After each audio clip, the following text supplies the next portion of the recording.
Dear students, welcome back. BHU, yes. अब आपको पता है कि बीएचयू सीयूईटी पीजी का पार्ट बन चुका है, अलग एग्जाम नहीं है। जेएनयू ईई भी जो है उसका पार्ट बन चुका है, हैदराबाद यूनिवर्सिटी भी पार्ट बन गया है। ये बहुत अच्छा हुआ, लाइफ इजी हो गई है स्टूडेंट की, एक ही एग्जाम देने की जरूरत है। लेकिन ये पेपर है बेहद बेहद उपयोगी। इसमें है ऐसे क्वेश्चन का समावेश जो आपको हेल्प करेगा सीयूईटी यूजी के लिए भी, और डीयूईटी जो इस बार पता नहीं क्यों अलग थलग जा रहा है, अगली बार से डेफिनेटली मुझे लगता है वो भी सीयूईटी पीजी का पार्ट होगा। तो आज की जो ये जो 100 क्वेश्चन का जो जो सिलसिला है वो आपको बहुत हेल्प करेगा। जैसा मैंने यहाँ लिखा है, डीयूईटी सीयूईटी यूजीसी नेट जो है अगस्त के लास्ट में होने वाली है, कई क्वेश्चन आपको इसमें से दिखेंगे, और अन्य कई एंट्रेंस एग्जाम, पीएससी हो चाहे सेट हो, असिस्टेंट प्रोफेसर हो। तो चलिए शुरुआत करते हैं। ये है 2020 का पेपर। मेरे पास जितने भी पेपर हैं 4-5, हम उसे कोशिश करेंगे कि सीयूईटी पीजी या डीयूईटी के पहले उसको एनालाइज कर दें। So let us begin. इससे पहले कि मैं क्वेश्चन आंसर का दौर शुरू करूं, please let me allow to inform you all कि पीजी एंट्रेंस टेस्ट के लिए अब मल्टीपल गाइड्स जो हैं अवेलेबल हैं एंड बेस्ट रिसोर्सेज हैं। इसमें कोई घमंड नहीं है, ये बिल्कुल स्टेटमेंट ऑफ फैक्ट है कि इस तरह से अरेंज्ड एग्जाम के लिए कोई भी रिसोर्स अवेलेबल नहीं है एट नॉमिनल कॉस्ट। ये सारे अमेजन किंडल पे हैं। आप में से कई स्टूडेंट अब मुझे मेल भेज रहे हैं कि सर बहुत मजा आ रहा है किंडल पे पढ़ने में, उसके जो फीचर्स हैं। शुरू में आप लोगों को हुई थी कि पीडीएफ होता तो अच्छा होता, लेकिन अब आप इसकी ब्यूटी भी समझ गए हैं। इसमें से एक गाइड को मैंने बिल्कुल पीडीएफ फॉर्म में रिलीज किया, आगे यदि आप लोग चाहेंगे तो मैं पीडीएफ फॉर्म में रिलीज करूंगा। वो गाइड है ऑब्जेक्टिव पॉलिटिकल साइंस। इसको प्रिंट रिप्लिका कहते हैं, मतलब जिसमें कि अमेजन आपको अलाउ करता है कि पीडीएफ को आप अपलोड करें। जैसे ये गाइड जो है, ये मैंने वर्ड डॉक्यूमेंट अपलोड किया और उसको उसने किंडल में कन्वर्ट किया, तो थोड़ी बहुत पेजेज इधर उधर हो जाते हैं, लेकिन उसमें फीचर बहुत सारे होते हैं, पेज कट जाते हैं, ये प्रॉब्लम होता है, वो साइज रीसाइज कर देता है। लेकिन जब मैंने प्रिंट रिप्लिका निकाला तो उसने पेज को जैसा मैंने चाहा वैसा रहने दिया। वो पढ़ने में ज्यादा आसानी होती है, लेकिन कुछ फीचर जो है किंडल के उसमें गायब हो जाते हैं। तो ये ऑब्जेक्टिव जो है 1500 एमसीक्यू, बेस्ट एमसीक्यू जो हो सकते हैं पॉलिटिकल साइंस में, सभी सभी थीम, सभी चैप्टर के आप कह लीजिए, ये मिला करके है। इसमें 25 टेस्ट हैं, टेस्ट पेपर हैं। आप इसको जरूर यूज कीजिए, इससे आपको ऐसे ही आपको एग्जाम में सफलता मिल जाएगी। यदि आप सीयूईटी ले रहे हैं तो सीयूईटी पीजी गाइड लीजिए। यदि आप कोई दूसरा एग्जाम ले रहे हैं डीयूईटी या अदर, तो आप ये गाइड लीजिए। यदि यूजीसी नेट ले रहे हैं तो यूजीसी नेट का लीजिए, जो कि इंस्टा मोजो पे अवेलेबल है, यहाँ मैंने लिंक नहीं दिया है। और इसको आप अब छोड़ सकते हैं, ये मैंने निकाला था तब जबकि ये ऑब्जेक्टिव पॉलिटिकल साइंस नहीं था, तो इसको आप चाहें तो इसको छोड़ भी सकते हैं। इन सब का लिंक डिस्क्रिप्शन में आपको मिल जाएगा। अब चलिए क्वेश्चन आंसर का दौर करते हैं शुरू। अब हम लोग शुरू करते हैं 100 क्वेश्चन आंसर का सिलसिला। इसमें जिस स्टूडेंट ने मुझे भेजा है, कई स्टूडेंट ने भेजा है, थैंक यू वेरी मच। लेकिन इस पेपर में है तो बहुत साफ, लेकिन प्रॉब्लम यह है कि इसमें जैसे आप देख सकते हैं ग्रीन से जो है टिक मारा हुआ है, ये एक सॉल्व पेपर है जो मेरे स्टूडेंट ने किया है। इसमें ऐसा है, अनफॉर्चुनेटली कह सकते हैं for you people, because almost all questions जो है उन्होंने सही अटेम्प्ट किया, या तो उन्होंने देख के किया है, या मतलब ही और सी इज काइंड ऑफ एक्स्ट्राऑर्डिनरी। तो इसलिए आपको इसमें आंसर दिखता है, लेकिन उससे हमारे डिस्कशन पे कोई फर्क पड़ता नहीं है, क्योंकि आपको पता है हम लोग बहुत सारे अलग तरह से डिस्कशन करते हैं, और ये क्वेश्चन में क्या है इसेंस वो जानने की कोशिश करते हैं, उस थ्रेड को पकड़ के दूसरे क्वेश्चन को भी देखने की कोशिश करते हैं। सो उसके लिहाज से विल डू। यहाँ पे एक और मैं डिस्क्लेमर दे दूं कि ये क्वेश्चन इजी टू मीडियम के डायरेक्शन में है, और आपको ऐसा लगेगा ही, क्योंकि ये 30th पेपर होगी जो मैं एनालाइज कर रहा हूं, तो करीब 3000 क्वेश्चन देखने के बाद कोई भी पेपर आपको ऐसा ही लगना चाहिए जैसा ये पेपर हमें लग रहा है। मेरे स्टूडेंट को इसमें 70 क्वेश्चन बिल्कुल इजी लगेंगे। 10 क्वेश्चन में उन्हें थोड़ी बहुत डाउट के साथ वो बना लेंगे 80 क्वेश्चन, और 20 जो है वो अरबिट होगा, उसको हम लोग मार्क करेंगे। लेकिन इसमें अरबिट क्वेश्चन थोड़े कम हैं, शायद 10 के आसपास। So overall a very good paper. First question हम लोग देखते हैं, हु हैज आर्गुड, मतलब किसने बहस किया या किसने अपनी आर्गुमेंट दी। Who has argued that it is nationalism that created nation and not the vice versa. अब देखिए, ये जो थॉट है नेशन और नेशनलिज्म, ये बहुत ही कंटेस्टेड है, एग एंड चिकन टाइप की बात है, पहले कौन आया। और इसमें और एक बात ये भी है कि ये सभी लोग मानते हैं कि नेशन और नेशनलिज्म बहुत ही रिसेंट फिनोमेना है, जैसे पिछले 200-250 साल में। ये भी लोग मानते हैं कि आज के समय में ये एक तरह का रिलीजन जैसा हो गया है, एक ऐसी आइडियोलॉजी जिससे दो दो वर्ल्ड वॉर हुए हैं, जिससे काफी कन्फ्लिक्ट होती है, अभी भी कन्फ्लिक्ट हो रहे हैं, लेकिन लोग उसके पीछे पागल हैं। इस पे काफी चर्चाएं होती हैं। ये भी बात की जाती है कि नेशनलिज्म जो है वो इज्म है, तो ये आइडियोलॉजी है, और उसने ही नेशन को क्रिएट किया है। नेशन कोई नेचुरल चीज नहीं है। जैसे बेनेडिक्ट एंडरसन बोलते हैं कि इमेजिन्ड कम्युनिटी है, आप उसको सोशियली क्रिएट करते हैं, जो आप उसको मायने दे दें। हम कहते हैं कि नेशन वो इमेजिन कम्युनिटी है जो एक ही जैसा दिखती है, एक ही जैसे खान पान करती है, ड्रेस उसका एक जैसा है, उसकी सोच एक जैसी है, उनका पास्ट जो है वो उन्होंने एक साथ ट्रेवल किया है, एक जगह पे वो रहते भी हैं और फ्यूचर को भी एक तरीके से देखते हैं। तो इस टाइप का जो कॉम होता है उसको हम नेशन कहते हैं। ये बड़ा ही स्पेसियस टाइप का डेफिनेशन है। जो हॉब्सबाउम हैं ये बहुत फेमस ब्रिटिश हिस्टोरियन रहे हैं। इन्होंने एज ऑफ एम्पायर लिखी है, एज ऑफ रिवॉल्यूशन लिखा है, एज ऑफ इंडस्ट्रियलाइजेशन लिखा है, और इन्होंने ये भी बुक लिखी है नेशन एंड नेशनलिज्म सिंस 1780। तो ये जो थॉट है कि उनका कहना है कि नेशनलिज्म जो इज्म है उसने इस इमेजिनरी जो इंटिटी नेशन है उसको क्रिएट किया है। ऐसा नहीं है कि नेशन ने कोई पहले कोई नेशन था और उससे नेशनलिज्म आई है, नो। एक्चुअली उल्टा है, मतलब नेशनलिज्म की जो आइडियोलॉजी है उसने नेशन को क्रिएट किया है। Who said that the king should imbibe the character of both lion and the fox? इस पे आपको मुस्कुराना चाहिए, रिपीटेड क्वेश्चन है, ये आपको पता है, मैकियावेली ने अपने प्रिंस में कहा है। 3 नंबर क्वेश्चन देखते हैं। The advisory opinion of supreme court can be sought by. अब देखिए इसका आंसर तो बहुत आसान है, जो इन्होंने भी मारा है प्रेसिडेंट, लेकिन इसमें कुछ चीजें जान लीजिए। आपकी सुप्रीम कोर्ट को 3 टाइप की जुरिस्डिक्शन है, पूछा जाता है। एक जुरिस्डिक्शन उसकी ओरिजिनल जुरिस्डिक्शन है, इनफैक्ट आर्टिकल भी आपको याद रखना चाहिए। अब यहाँ पे आर्टिकल मैं मेमोरी से दे रहा हूँ, शायद 131 है और 132 भी है। 131 और 141 शायद एडवाइजरी है, 141 एंड 143 अपीलेट है। ये सब मेमोरी से दे रहा हूं, आप चेक कर लीजिएगा। लेकिन ठीक है, जो भी है, ये आपको जानना चाहिए कि 3 टाइप की जुरिडिक्शन है। उसमें से एक जो है वो ओरिजिनल है। ओरिजिनल जुरिडिक्शन का मायने ये होता है कि वो केसेस केवल उसी कोर्ट में सबसे पहले जा सकते हैं। जैसे यदि आपका कोई फंडामेंटल राइट का हनन हो रहा है तो आप आर्टिकल 32 के तरह सीधे सुप्रीम कोर्ट को रिट पिटिशन दे सकते हैं, वो उसका ओरिजिनल जुरिडिक्शन है, वो कोई अपील होकर नीचे कोर्ट से नहीं आती है। दूसरा, 2 स्टेट यदि लड़ पड़े, स्टेट और सेंटर लड़ पड़े, या कुछ स्टेट और सेंटर लड़ पड़े, तो उसके लिए भी जो है सुप्रीम कोर्ट में ओरिजिनल जुरिडिक्शन है। उसके अलावा जो अपीलेट जुरिडिक्शन जो है वो तो है ही कि हाई कोर्ट से अपील होकर के आप supreme court final court of appeal है। एंड लास्ट जो है वो एडवाइजरी है, जिसमें कि प्रेसिडेंट जो है वो सुप्रीम कोर्ट को परहैप्स आर्टिकल 141, अगेन मेमोरी से बोल रहा हूं, उसके तहत जो है वो कोई दे सकते हैं क्वेश्चन ऑफ लॉ कि भाई इस पे मुझे थोड़ा एडवाइस दीजिए। वो एडवाइस को मानना प्रेसिडेंट के लिए कोई आवश्यक नहीं है। Which scholar of international politics argued that Cold War provided security and stability in the world order brought about the bipolar power structure? ये जो बाइपोलरिज्म है कि वर्ल्ड जो है बाइपोलर हो गया और इसके चलते जो है वर्ल्ड में स्टेबिलिटी रही, ये रियलिज्म का कॉन्सेप्ट है, बैलेंस ऑफ पावर का कॉन्सेप्ट है। जॉन मैर्सहेमर जो है, जो ऑफेंसिव रियलिज्म के प्रोपाउंडर हैं, उन्होंने ये थॉट दिया था। ऑफेंसिव नियो रियलिज्म आप कह सकते हैं। The term primus inter pares is associated with which of the following? ये मैंने आपको पढ़ाया जब मैंने प्राइम मिनिस्टर पे वीडियो बनाया था। ये यूके या ब्रिटेन से ये फ्रेज आया है। उसका मायने ये होता है कि समानों में प्रथम। देखिए हिंदी में कई बार यदि हो तो आपको हिंदी जरूर पढ़ लीजिएगा, उसमें आपको मिल जाएगा।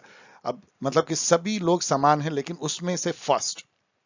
जैसे फॉर एग्जाम्पल देखिए, क्लास में मॉनिटर होता है या कोऑर्डिनेटिंग ऑफ लिएजन ऑफिसर हम लोग कहते हैं।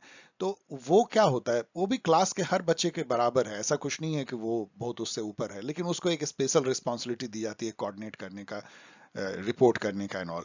उसी तरह से जो जितने काउंसिल ऑफ मिनिस्टर में मिनिस्टर हैं उन सबको बराबर माना जाता है। उसमें से एक प्राइम मिनिस्टर जो कोऑर्डिनेट करता है, लिंक बन जाता है हेड ऑफ द स्टेट और काउंसिल ऑफ मिनिस्टर। इससे शुरुआत हुई थी प्राइमस इंटर पेरेस से, लेकिन अब वो सब ढह गया, ब्रिटेन में भी ढह गया। वो केवल समानों में प्रथम नहीं रह गया, वो प्रथम प्रथम प्रथम हो गया प्राइम मिनिस्टर। तो ये जो है प्राइम मिनिस्टर के बारे में, और यूके से आई है। Who considered civil society as a mediator between family and the state? तो मतलब ये हेगल का थॉट है। उनका कहना है कि ये आइडिया का प्रोग्रेशन है, फैमिली है, उस मतलब उसमें जो है वो पर्टिकुलर टाइप का मतलब इंटरेस्ट होता है, एक दूसरे के लोग जान देते हैं, मतलब उसमें लव है, मतलब सेक्रीफाइस है, and that type kind of idea है। फिर जो है सिविल सोसाइटी होती है, उसमें जो है मतलब ईगोइज्म हो जाता है, लोग सेल्फ इंटरेस्टेड हो जाते हैं, अपने अपने बारे में सोचने लगते हैं, फिर भी कोऑर्डिनेट करते हैं सोशल कॉज के लिए। तो इसको यदि आप थेसिस बोले तो इसको एंटी थेसिस कह सकते हैं, और सबका सिंथेसिस जो है वो फाइनली स्टेट होता है, जो कि मार्च ऑफ गॉड ऑन अर्थ है, हाईएस्ट मतलब कि जो जो कल्मिनेशन जो आइडिया का हो सकता है वो स्टेट के फॉर्म में आता है।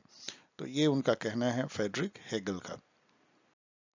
Which one of is not recognise as a feature of liberal democracy. तो ये बहुत अच्छा क्वेश्चन है कि लिबरल डेमोक्रेसी जिस दुनिया में हम लोग रह रहे हैं, बहुत सारा मतलब अधिकतर कंट्री अभी लिबरल डेमोक्रेसी को अपनाते हैं, तो उसमें क्या जो है वो नहीं है। तो 3 सही होगा। अब आप देखिए कि it makes a distinction between state and civil society. तो ये जो है ठीक है, स्टेट और सिविल सोसाइटी में जो है लिबरलिज्म ही एक डिफरेंस बना देता है, और उस पर क्वेश्चन भी लोग उठाते हैं। Then it is based upon competition among various group, जिसको प्लूरलिज्म कहते हैं, तो वो भी एक इसका फीचर है। Individual right are at score, individual right को प्रोटेक्ट किया जाता है, तो ये भी सही है। लेकिन it is a direct form of democracy, ऐसा कहना सही थोड़ी है। हमारे यहाँ तो है लिबरल डेमोक्रेसी, यूके में भी है, अमेरिका में भी है, लेकिन वो डायरेक्ट डेमोक्रेसी नहीं है। पॉलिटिक्स अमॉन्ग नेशन, अब इस पे क्या कहना है आपको? आप तो चिल्ला के बोलेंगे कि मॉर्गन थाउ का वही बुक जिसमें उन्होंने 6 प्रिंसिपल ऑफ क्लासिकल रियलिज्म दिया है। The main difference between political parties and pressure group क्या है? ये तो बहुत ही छोटे क्लास का क्वेश्चन है। आपको पता है कि pressure group, interest group, political party, social movement, ये सब जो है एक टाइप का मतलब इकट्ठा करने की बात है, इंटरेस्ट को भी एग्रीगेट करते हैं, सब लोगों को साथ लेकर के चलने की बात होती है, एक पॉलिटिकल प्रोसेस है वो, पॉलिटिकल मोबिलाइजेशन कह लीजिए। लेकिन उसमें से कोई भी जो ये ऑर्गेनाइजेशन है एक्सेप्ट पॉलिटिकल पार्टी, वो ऑर्गेनाइज्ड वे में पावर जो है, जिसको स्टेट की पावर बोलते हैं, उसको ऑक्युपाई नहीं कर पाता है, या वो मेथड ही नहीं है। क्योंकि इलेक्टोरल पॉलिटिक्स जिसके थ्रू डेमोक्रेसी में पावर आप एक्वायर कर सकते हैं, वो केवल पॉलिटिकल पार्टी के पास ही वो हक है या वो स्पेस है। तो इसलिए स्ट्राइविंग फॉर पावर, जहां पावर की बात आती है तो वो लेजिटिमेट पॉलिटिकल पावर है, वो केवल पॉलिटिकल पार्टी को ही वो हक है, not pressure group. Right to strike जो है इंडिया में, आप इसको पढ़ लीजिए कि right to strike is a statutory right in India guaranteed under section this of industrial dispute act. अब यहाँ पे मैं आपको बार बार समझाने की कोशिश करता हूँ कि what is the meaning of statutory. Statutory का मतलब होता है जो किसी स्टैट्यूट से आया है। स्टैट्यूट मतलब होता है लॉ, एक्ट जो पार्लियामेंट में इनैक्ट किया गया हो। तो वैसे राइट को जो हमें किसी लॉ से मिलते हैं, उसको हम लीगल राइट या स्टैट्यूटरी राइट कहते हैं। जैसे कि राइट टू स्ट्राइक है।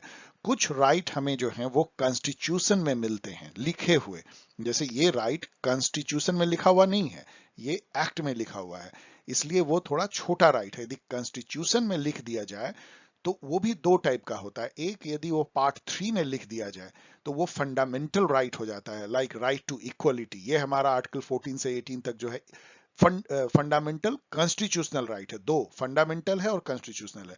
फिर एक देखिए तीसरा राइट है जो कि कॉन्स्टिट्यूशनल तो है लेकिन फंडामेंटल नहीं है, like right to property, article 300A में लिखा गया है, वो पार्ट 3 में नहीं लिखा गया है, इसलिए वो कॉन्स्टिट्यूशनल राइट है, राइट टू प्रॉपर्टी, लेकिन फंडामेंटल कॉन्स्टिट्यूशन राइट नहीं है।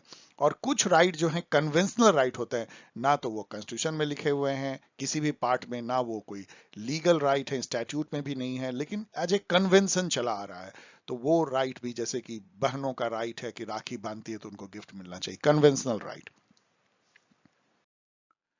Who among the following was not the key participant in the cabinet mission plan?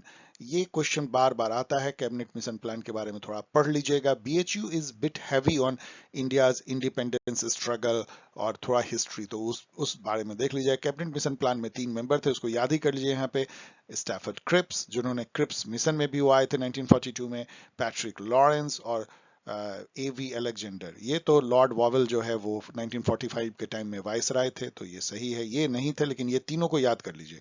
फिलीबस्टरिंग, जैसे ही फिलीबस्टरिंग आए, आपको पता है मैंने भी इसको एग्जामिनेशन गाइड में दिया है, कई बार एक्सप्लेन भी किया है, very very much repeated question, repeated question. Filibustering जो है वो क्या होती है, यूनाइटेड स्टेट में होता है। कोई बिल को आपको डिले करना है तो जो सीनेटर होते हैं वो अपर हाउस में, वो बोलते जाते हैं तब तक कि मतलब जब तक पूरा डिले ना हो जाए, क्योंकि वहां पे जो है राइट टू स्पीच जो है वो दिया गया है। तो स्पीच, ये राइट जो है स्पीच एंड एक्सप्रेशन का वहां नहीं रोका जाता है। फ्रेंच जैसा गुलेटिन करना बहुत डिफिकल्ट होता है यूएस में, इसलिए फिलीबस्टरिंग वहां पे एक प्रैक्टिस हो गया है, एक निगेटिव प्रैक्टिस कर सकते हैं आप। One for all and all for one, who said this referring to collective security. आपको पता है ये प्रिंसिपल जो है वो यूनाइटेड नेशन ने भी अपनाया है, जिसको कलेक्टिव सिक्योरिटी का कहते हैं। नाटो ने भी अपनाया है। कोई भी जो सिक्योरिटी अलायंस होता है इसी पे चलता है कि यदि तुम्हारे ऊपर अटैक होगा तो सभी के ऊपर अटैक माना जाएगा। यदि मतलब एक के लिए सब खड़े हैं, सब के लिए एक खड़ा है। तो ये बात जो है एक रियलिस्ट, जो अभी आपने देखा क्लासिकल रियलिज्म के फादर हांस जे मर्गनथाउ ने भी ऐसा कहा है। वैसे हिस्टोरिकली बहुत इंटरेस्टिंग है कि अलेक्जेंडर ड्यूमास जो हैं वो बहुत बड़े फ्रेंच ऑथर थे। उन्होंने एक बुक लिखा था जो ऑल टाइम क्लासिक है, उसका नाम है थ्री मस्किटियर्स। और थ्री मस्किटियर्स में ये लाइन लिखा हुआ है, all for one and one for all is the best known as the motto of the title character in the book.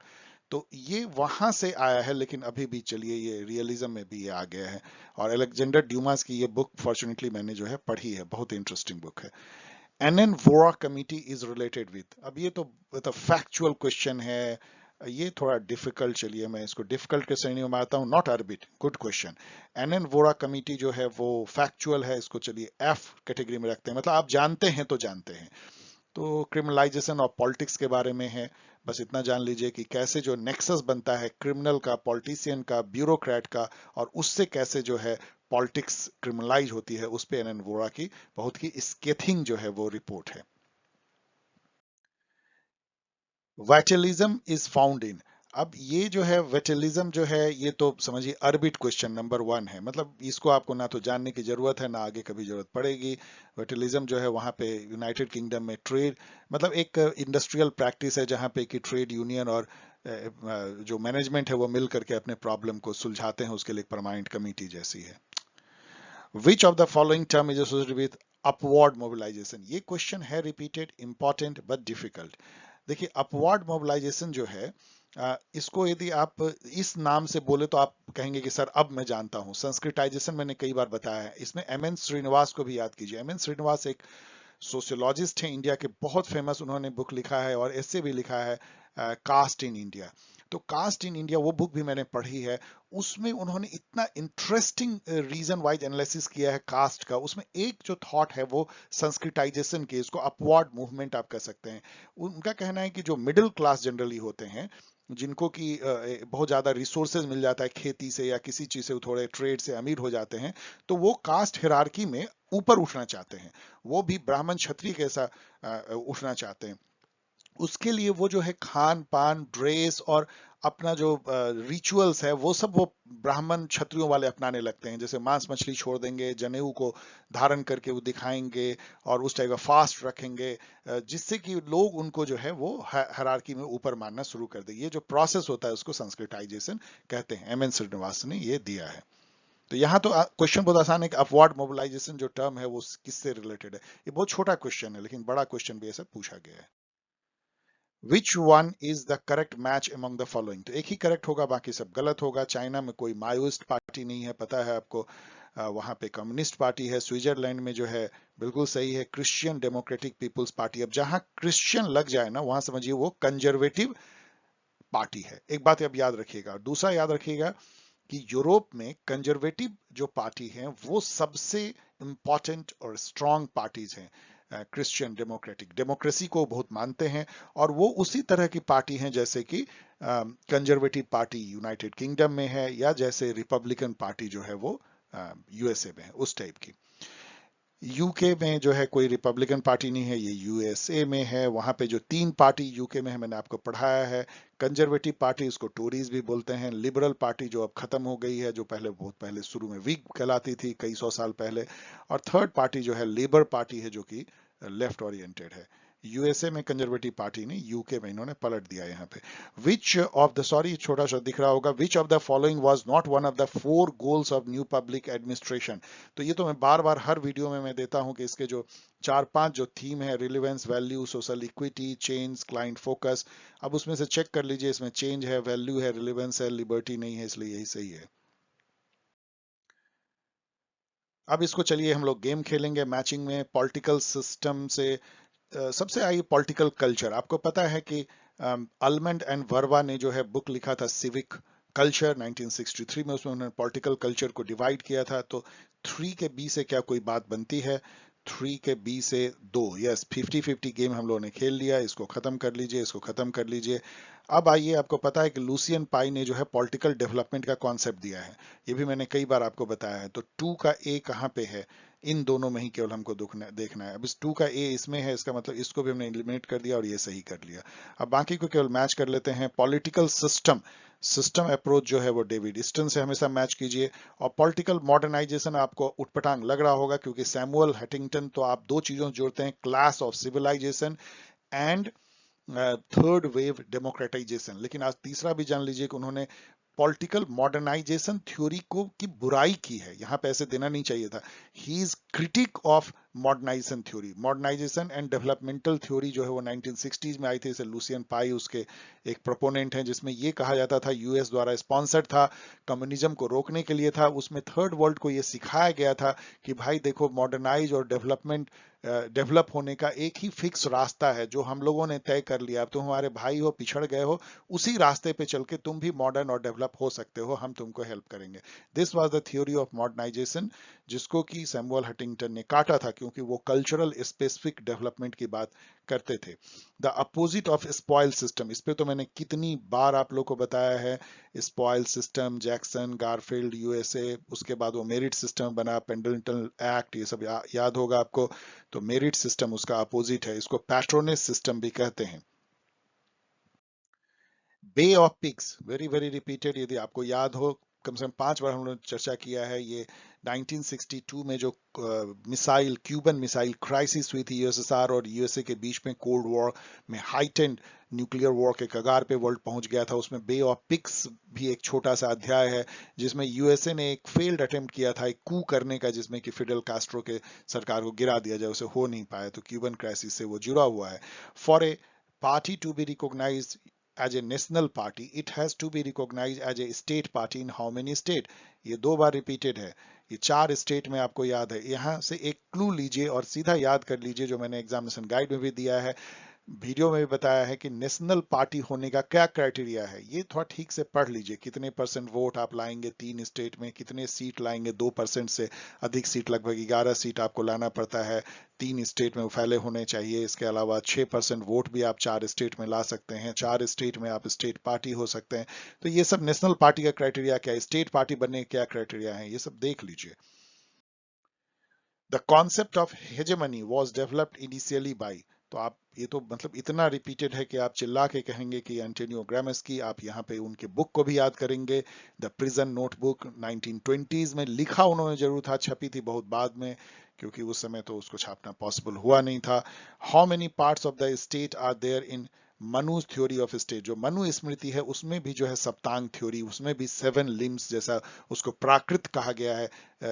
State का प्राकृत मतलब कि राज्य के जो है 7 अंग हैं, तो ये भी 7 है, कौटिल्य में भी 7 है, लेकिन थोड़े दोनों में 1-2 का फर्क है।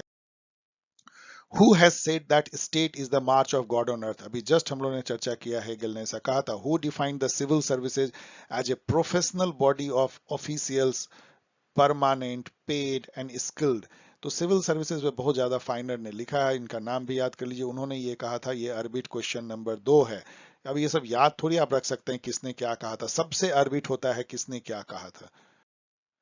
The key coordinator for the third Minnowbrook conference, ये क्वेश्चन जो है डिफिकल्ट है। आपको पता है फर्स्ट विनोब्रुक कॉन्फ्रेंस के जो कोऑर्डिनेटर थे फ्रैंक मारिनी और डवाइट वॉल्डो थे, उनके बुक भी आपको याद होगा, towards a new public administration, जो फ्रैंक मारिनी ने लिखा था।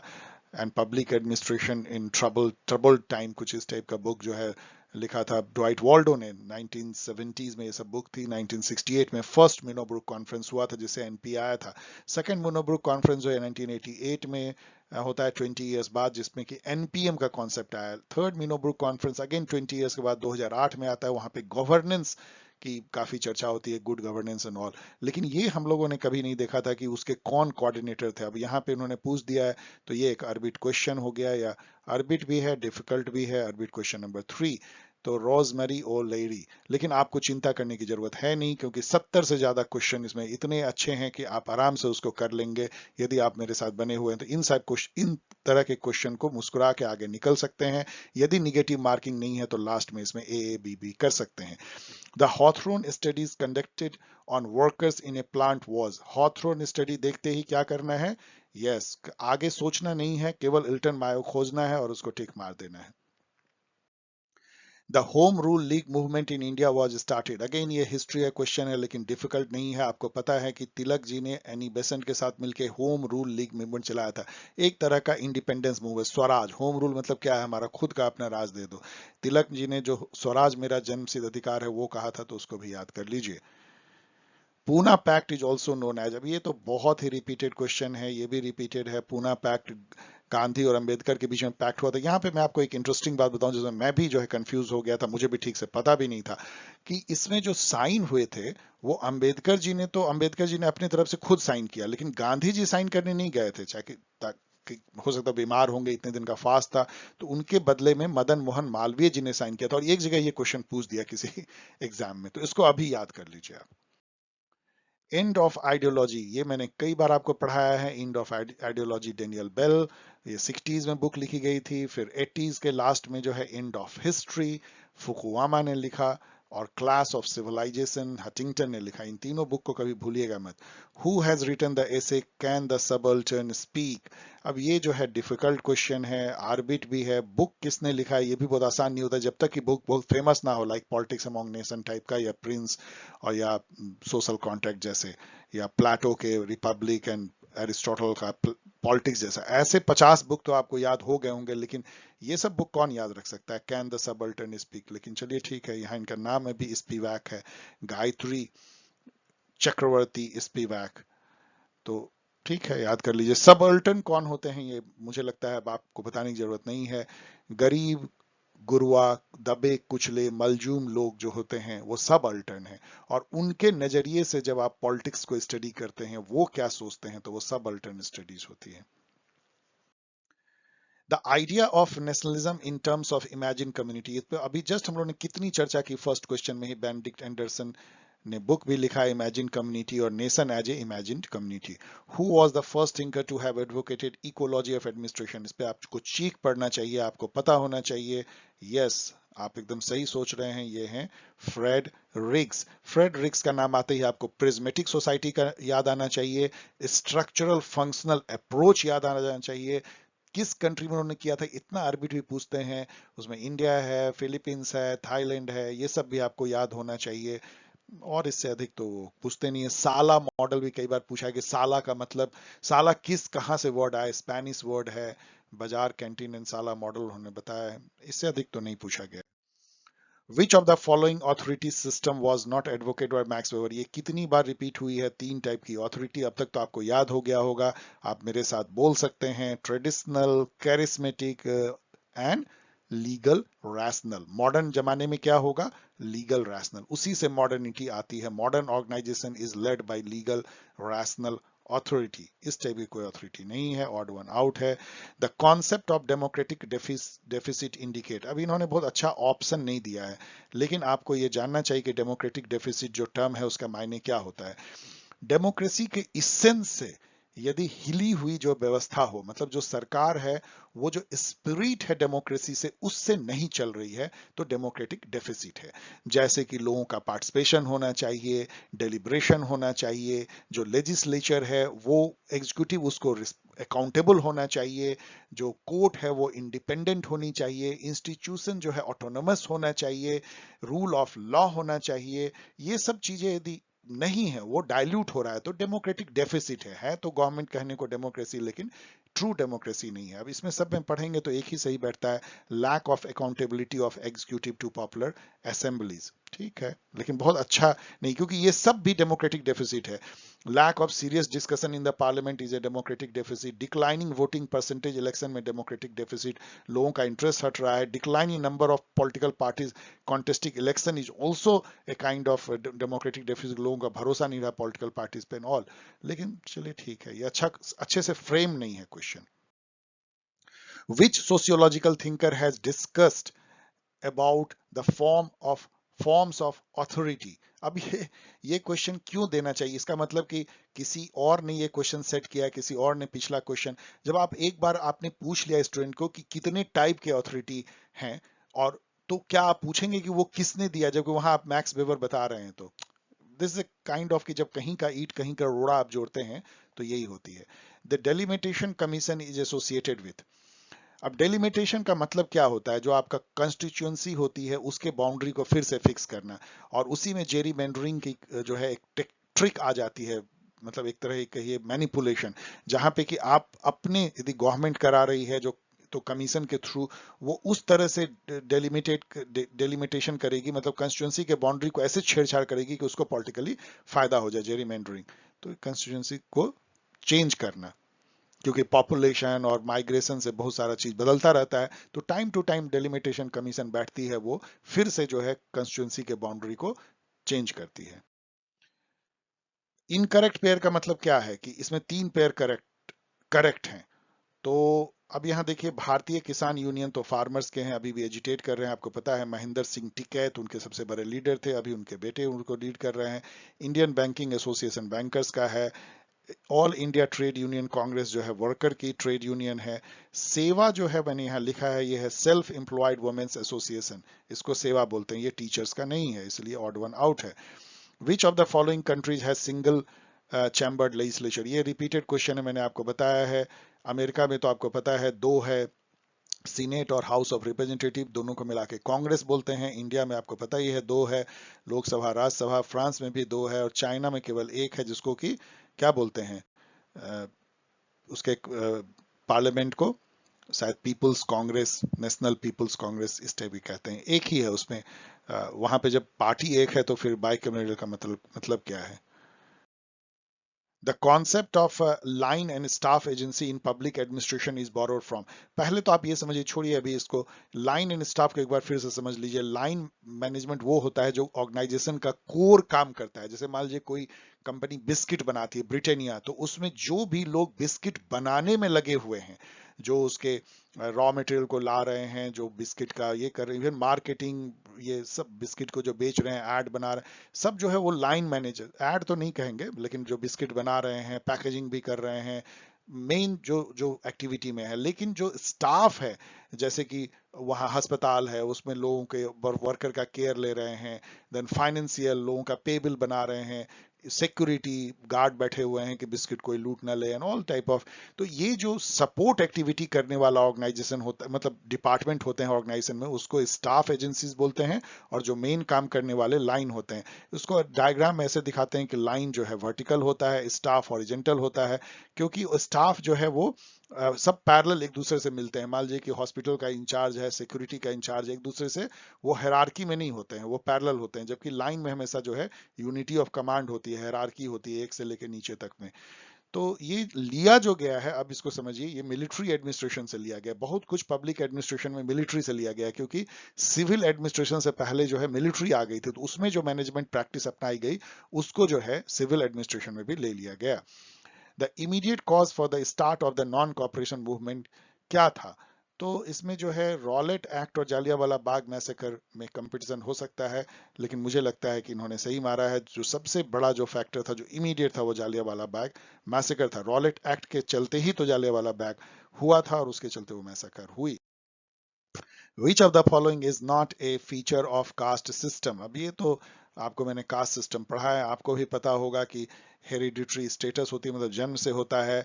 इंडोगेमी, इंडोगेमी मतलब क्या है कि विवाह जो है, यहाँ लिखा हुआ है देखिए, 100 गोत्र विवाह, पता नहीं 100 गोत्र विवाह तो इसका मतलब हुआ नहीं, इनफैक्ट हिंदू में स्वगोत्र विवाह होती नहीं है, मतलब सेम गोत्र में नहीं होती विवाह। इंडोगैमी मतलब ये होता है कि एक ही कास्ट में आपको विवाह करना है, लेकिन गोत्र अलग होना चाहिए। गोत्र के कॉन्टेक्स्ट में वो जो है एक्सोगेमी हो जाती है। एक्सोगेमी मतलब बाहर शादी करना, अपने गोत्र में नहीं, बाहर शादी करना। लेकिन शादी है इंडोगेमस हो जाती है कास्ट में, कास्ट लेवल पे आपको बाहर नहीं जाना है। इंडोगेमी हेरारकी तो होती ही है, ब्राह्मण क्षत्रिय वैश्य शूद्र। मोबिलिटी जैसा अभी आपने देखा, वो भी कास्ट सिस्टम का फीचर है। ये कहना गलत है, क्योंकि संस्कृताइजेशन जो है वो अपवार्ड मोबिलेशन है, मोबिलिटी है, मोबिलाइजेशन होती है, लोग कास्ट में ऊपर नीचे जाते रहे हैं, खास करके मिडिल लेवल कास्ट। ऊपर ठीक है क्षत्रिय और ब्राह्मण है, लेकिन नीचे में काफी मोबिलिटी हुई है। लेकिन ठीक है, यदि आप इसको बहुत ज्यादा मीन मेक ना निकालें तो okay. Who was called the monster of Malmesbury? मालस में माल माल मिसबरी माल्स माल्समेबरी, सॉरी, जो भी है प्रोनाउंस कर लीजिए। ये जो है हॉब्स हैं, ये मैंने आपको पढ़ाया भी, उनको शैतान कहा जाता था। मल्सबरी का यहाँ पे अच्छा है, हिंदी में है, मालमसबरी का राक्षस किसे कहा जाता है? तो मालमसबरी का राक्षस जो है, दानव कह लीजिए। क्यों? क्योंकि वो इतने निगेटिव थॉट उनका था, इतने रूखे सूखे व्यक्तित्व था, सब कुछ साइंस के आधार पे करना है, किसी से कोई बात नहीं करना है, तो उस टाइप का। और उन्होंने जो मॉन्स्ट्रस जो उन्होंने लेवाइथन लिखा, उसके चलते भी बना होगा, तो उनको माल्सबरी का राक्षस भी कहा गया। Prayer, petition and protest were the policies and programme of. तो ये जो है, ये यदि आपने हिस्ट्री, अगेन दूसरा तीसरा क्वेश्चन है जो कि इंडियन नेशनल मूवमेंट के हिस्ट्री से पूछा जा रहा है। तो आपको पता है नरम दल गरम दल, मतलब जो मॉडरेट्स थे उनका क्या था? प्रेयर करो, पिटिशन करो, प्रोटेस्ट करो ब्रिटिश राज से कि भाई ये कर दो, ये कर दो, ये कर दो, तो मॉडरेट थे। और जो गरम दल थे, तिलक का, उसके बाद जो बाल पाल और लाल, ये जो ट्रायो जो थे वो गरम दल के हो गए। तो उन लोग तो बोलते थे भाई लड़ के लेंगे, स्वराज हमारा जन्मसिद्ध अधिकार है, घेराव करेंगे, मूवमेंट करेंगे। Who has argued that there are multiple logics of anarchy in international politics? आपको पता है कि एनार्की जो है वो कोर थॉट है आईआर का, जिसमें कहा जाता है कि कोई वर्ल्ड गवर्नमेंट नहीं है। तो एनार्की का मतलब क्या है? कि कोई भी एक सुपर सॉवरेन संस्था नहीं है, एवर नेशन स्टेट। अब ऐसे में तो एनार्की है, जिसको जो मर्जी, जिसकी लाठी उसकी भैंस टाइप की बात है, माइट इज राइट की बात है। लेकिन जो अलेक्जेंडर वेंट हैं, जो कि कंस्ट्रक्टिविज्म के फादर माने जाते हैं, उनका कहना है कि एनार्की भी जो है वो सोशल कंस्ट्रक्शन है, कोई गिवन नहीं है कि एनार्किकल है, ऐसा कुछ नहीं है। वहां भी आपने एनार्की को बनाया है, आपने उस तरह से आईआर में थॉट दिया, इसलिए उसका जो मीनिंग लगा लो वही हो सकता है। तो इस टाइप की बात है मल्टीपल लॉजिक। उन्होंने जो लाइन कहा था, anarchy is what state make of it, the social construction of power politics, ये बुक ही उन्होंने लिखा, anarchy is what states make out of it या make of it the social construction of power politics. तो सब कुछ उनके लिए जो है सोशली कंस्ट्रक्टेड है, कोई ऑब्जेक्टिव ट्रुथ नहीं। Which among the following has signed NPT? तो आपको ये चीज, ये ना क्वेश्चन ये बताता है कि दुनिया में केवल 3 ही नेशन स्टेट ने अभी तक एनपीटी साइन नहीं किया है, रेटिफाई नहीं किया है। वो है इजराइल, पाकिस्तान, इंडिया। इसको सीधा याद कर लीजिए, बहुत जगह काम आएगा। तो अब यहाँ पे तो ईरान है, तो ईरान जो है हो गया। Point out the incorrect pair, इसका मतलब 3 करेक्ट है। तो हैबिया कॉर्पस, जो ये रीट पिटिशन से है, आपको मैंने कितनी बार आपको बताया हुआ है, ये भी रिपीटेड क्वेश्चन है। तो हैबिया कॉर्पस मतलब प्रोड्यूस द बॉडी, मतलब कोई जो किसी को डिटेंशन में कर लिया गया है, कोई किडनैप हो गया है, इवन सरकार ने उसको अरेस्ट कर लिया है गलत ढंग से, तो let's have the body. Quo warranto, by which right आप इस पब्लिक ऑफिस को ऑक्युपाई कर रहे हो, ये कोर्ट पूछता है। सर्ट्योरी का मतलब टू कर्टेल नहीं होता। सर्ट्योरी का मतलब होता है कि if you have crossed your power let us see it, यदि आपने कुछ एरर कर दिया है जजमेंट में लोअर कोर्ट, तो लेट अस, भेज दो, हम देखते हैं आपका। और एक प्रोहिबिशन यहाँ पे छूट रहा है, प्रोहिबिशन का मतलब है रुक जाओ, don't do this, lower court को हायर कोर्ट कहता है। मांडमोस का मतलब है वी कमांड, ये जो है एग्जीक्यूटिव को ऑर्डर देती है कोर्ट, नाली साफ करो, इंक्रोचमेंट हटाओ, ये करो वो करो, जो तुम्हें एज पर लॉ करना चाहिए था नहीं करो, इसलिए हम तुम्हें ऑर्डर दे रहे हैं। Which of the following institution is not related with the process of budget? तो बजट में बहुत सारे डिपार्टमेंट, मिनिस्ट्रीज लगते हैं, उसमें फाइनेंस मिनिस्ट्री चीफ है, देन पब्लिक अकाउंट्स कमेटी जो पार्लियामेंट की है वो भी, उसका भी रोल है, एस्टीमेट कमेटी का बहुत बड़ा रोल है। एस्टीमेट कमेटी से रिलेटेड क्वेश्चन याद रखिए, ये पूछा जाता है कि एस्टीमेट कमेटी एकमात्र ऐसा कमेटी है, शायद एकमात्र, या होता है एक और कोई हो, लेकिन मुझे जहां तक पता है कि एकमात्र कमेटी है जिसमें केवल लोकसभा के मेंबर होते हैं, याद रखिएगा। एश्योरेंस कमेटी जो है उसका रोल क्या होता है, एश्योरेंस मतलब पार्लियामेंट में जब पार्लियामेंट क्वेश्चन दी जाती है तो उसमें कुछ कई बार ना मिनिस्टर ये लिख देते हैं कि ये काम जो है कर लिया जाएगा, तो उसको पार्लियामेंट एश्योरेंस मान लेता है, वादा मान लेता है, और उसको बार बार याद दिलाता है उस मिनिस्ट्री को कि आपने वो एश्योरेंस पूरा किया कि नहीं, तो उसको देखने के लिए कमेटी बनती है, एश्योरेंस कमेटी। उसका रोल सीधा बजट में है नहीं, इसलिए ये सही है। Which of the following is not a characteristic of balance of power, balance of power जो है वो रियलिज्म का एक कोर कॉन्सेप्ट है, पर्टिकुलरली क्लासिकल रियलिज्म का, इवन न्यू रियलिज्म का। Balance of power, balance of power कैसे, आपने देखा बायपोलरिटी, जब कोल्ड वॉर था तो वर्ल्ड जो एकदम बैलेंस था, दो सुपर पावर हैं और बीच में पूरी दुनिया बटी हुई है, थर्ड एक नाम भी है, लेकिन बेसिकली दो खेमे में वर्ल्ड जो है बट गया था। Balance of power, balance of power को मैनेज करने के बहुत सारे उपाय जो है आपको रियलिज्म में बताया जाता है। एक उपाय है बैंड वैगन। बैंड वैगन मतलब क्या होता है कि मतलब जो पॉपुलर है, जो ज्यादा पावरफुल है, उसी के नाव में सवार हो जाओ। यानी जैसे कि अमेरिका जो है बहुत पावरफुल तुमको लग रहा है तो चलो तुम अमेरिका के साइड में हो जाओ, नहीं बाद में पता लगा कि चाइना बहुत पावरफुल हो रहा है तो चलो चाइना के साइड में चले जाते हैं। तो जो जिधर ज्यादा वेट हो उधर चले जाना, और जब सब लोग उधर चले जाते हैं तो उसको बैंड वैगन बोलते हैं, मतलब हर कोई एक ही गाड़ी में सवार हो रहा है। चेन गैंगिंग जो है वही है, one for all for one जो होता है ना, जब एक पे कोई अटैक करता है और सब पे अटैक मान लिया जाता है तो पूरे वर्ल्ड वॉर की सिचुएशन आ जाती है, जो कि दोनों वर्ल्ड वॉर में हुआ, तो उसको चेन गैंगिंग बोलते हैं, मतलब कि चेन में लोग जो है गैंग बना करके लड़ पड़ते हैं। बक पासिंग जो है वो भी बैलेंस ऑफ पावर का एग्जाम्पल है। बक पासिंग बहुत इंटरेस्टिंग है। उसका एक एग्जाम्पल आपको देते हैं। बक पासिंग मतलब है कि भाई तुम लड़ो हम नहीं लड़ेंगे टाइप का। जैसे आपको याद होगा कि जब हिटलर मनमानी अपना शुरू कर दिया था वर्ल्ड वॉर टू के पहले, कि पहले चेकोस्लोवाकिया का एक इलाका को हड़पा, फिर पूरा खा गया, फिर बोला पोलैंड पे चढ़ाई करेंगे, तो इंग्लैंड और फ्रांस जो है वो एकदम ये करता था, भाई अब हम लोग क्या करें, अजय देखो तुम लोग अपना संभाल लो, क्योंकि सब डरता था, तो पासिंग द बक। और यही काम अमेरिका ने भी किया, पासिंग द बक, भाई तुम अपना अपना देख लो। तो वो भी बैलेंस ऑफ पावर का एक ये होता है, क्योंकि आप दोनों को लड़ने देते हो कंट्री को, उससे आपका पावर ऊंचा होता है। लेकिन नॉन अलाइनिंग जो है वो बैलेंस ऑफ पावर, अब मेरा यहाँ पे कंफ्यूज मैं हो रहा हूँ, क्योंकि मुझे लगता है कि नॉन अलाइनमेंट जो है वो भी बैलेंस ऑफ पावर का एक पार्ट है। लेकिन ठीक है, यहाँ पे सबसे जो बेटर क्वेश्चन यही है। 51 number, the principal on which Swiss executive is best, ये दूसरी तीसरी बार पूछा गया है। वहां पे जो हेड ऑफ गवर्नमेंट होते हैं वो कोई एक व्यक्ति नहीं होते हैं, वो एक काउंसिल है, फेडरल काउंसिल, जिसमें कि 7 मेंबर होते हैं। वो बारी बारी से रोटेशन से प्रेसिडेंट बनते हैं। तो ये कॉलेजियम सिस्टम है, जैसे इंडिया में भी कॉलेजियम सिस्टम है जजेस के अपॉइंटमेंट का।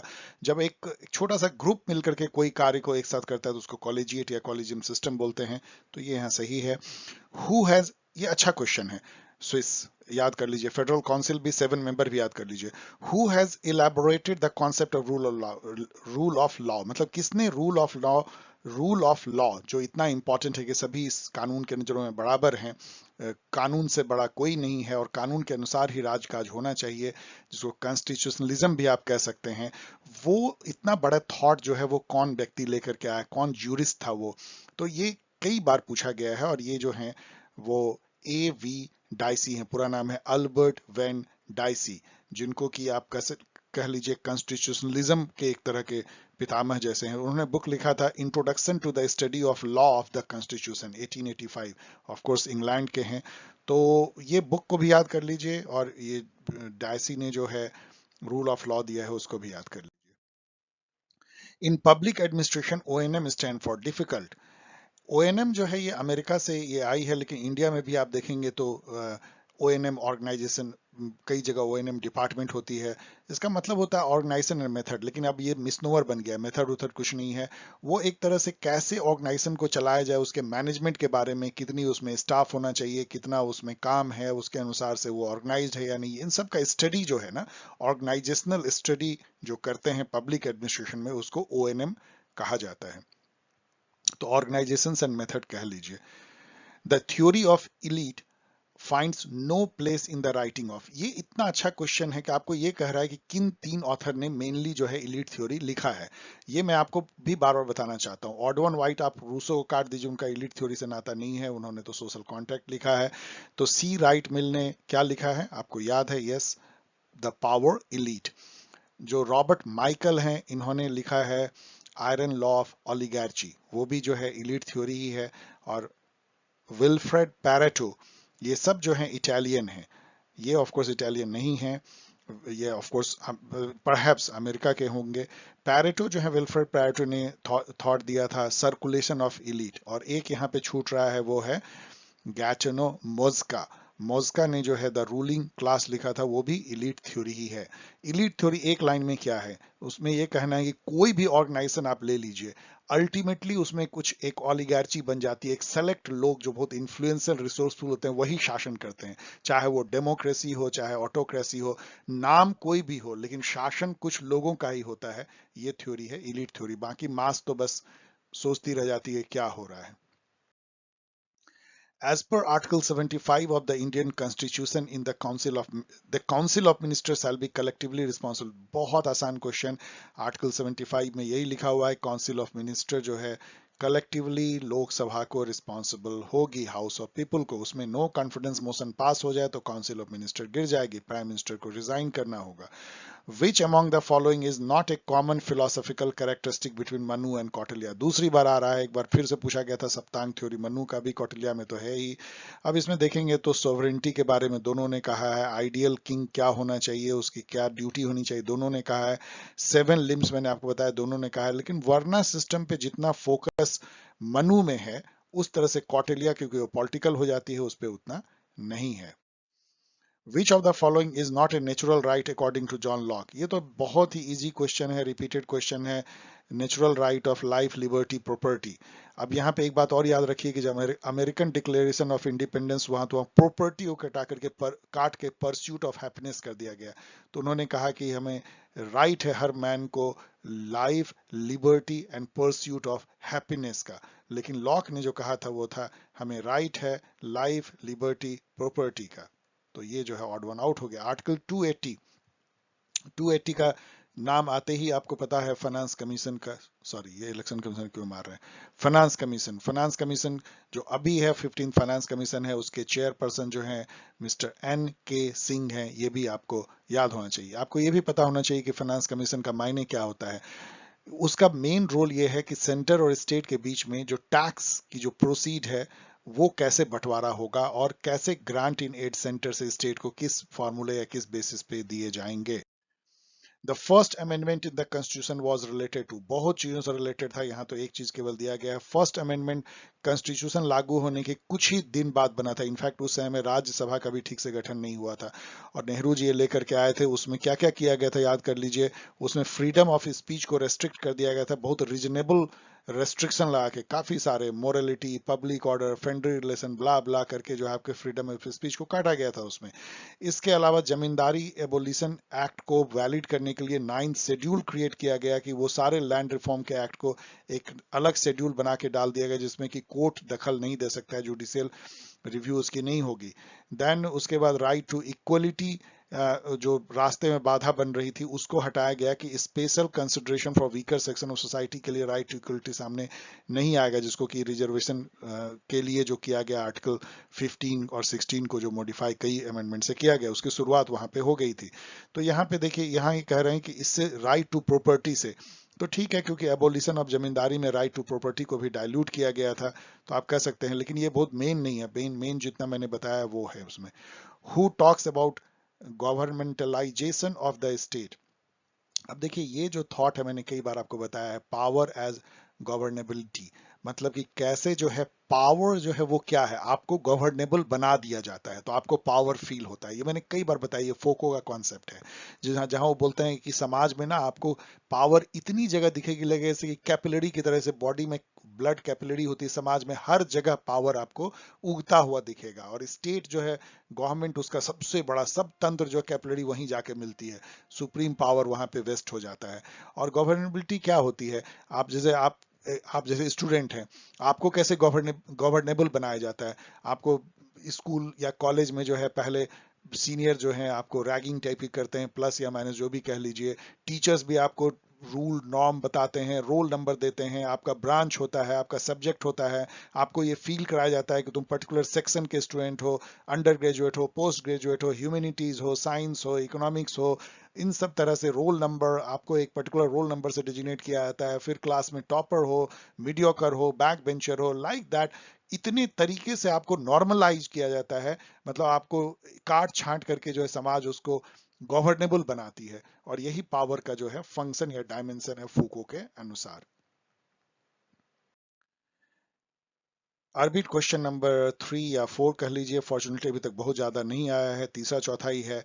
एसेथॉन कमेटी, अब अगेन इंग्लैंड के ये जो सिविल सर्विसेज कमेटी है, सारा को एक ही बार में याद कर लीजिए, जितने कमेटी हो सकते हैं, फुलटॉन कमेटी से लेकर के और जो कमेटी है, मुझे नाम भी याद नहीं रहती है, लेकिन आप देख रहे हैं कि वो कितनी बार इसको जो है पूछा जाता है। सिविल सर्विसेज से रिलेटेड उन्होंने एक कमेटी बनाई थी, एसेथॉन कमेटी, जो ट्रेनिंग से रिलेटेड थी। Who was the exponent of developmental bureaucracy? Again difficult question, अरबिट भी आपको आप कह सकते हैं। डेवलपमेंटल ब्यूरोक्रेसी जो है पालम्बोरा ने दिया था। आपको डिफिकल्ट लगेगा क्योंकि एडवर्ड वेडनर यदि होता, जो कि किन्होंने जो है डेवलपमेंट एडमिनिस्ट्रेशन का जो कॉन्सेप्ट जिसने दिया था वो एडवर्ड वेडनर है। ये आसान है क्योंकि बहुत बार रिपीट हो गया है, लेकिन पालम्बरा को बहुत ज्यादा आपने नहीं देखा, लेकिन उन्होंने बुक लिखा था ब्यूरोक्रेसी एंड पॉलिटिकल डेवलपमेंट। इस बुक को भी याद कर लीजिए, इनको भी याद कर लीजिए, आगे पूछा जाएगा तो आपको ये क्वेश्चन डिफिकल्ट नहीं लगना चाहिए। Who is the exponent of monistic theory of sovereignty? ये थोड़ा बहुत आप जो है गेस कर सकते हैं, क्योंकि मैंने कई बार आपको बताया है जॉन एस्टिन, जिन्होंने कहा है कि law is the command of the sovereign backed by the coercion या बैक्ड बाय द फोर्स या सैंक्शन।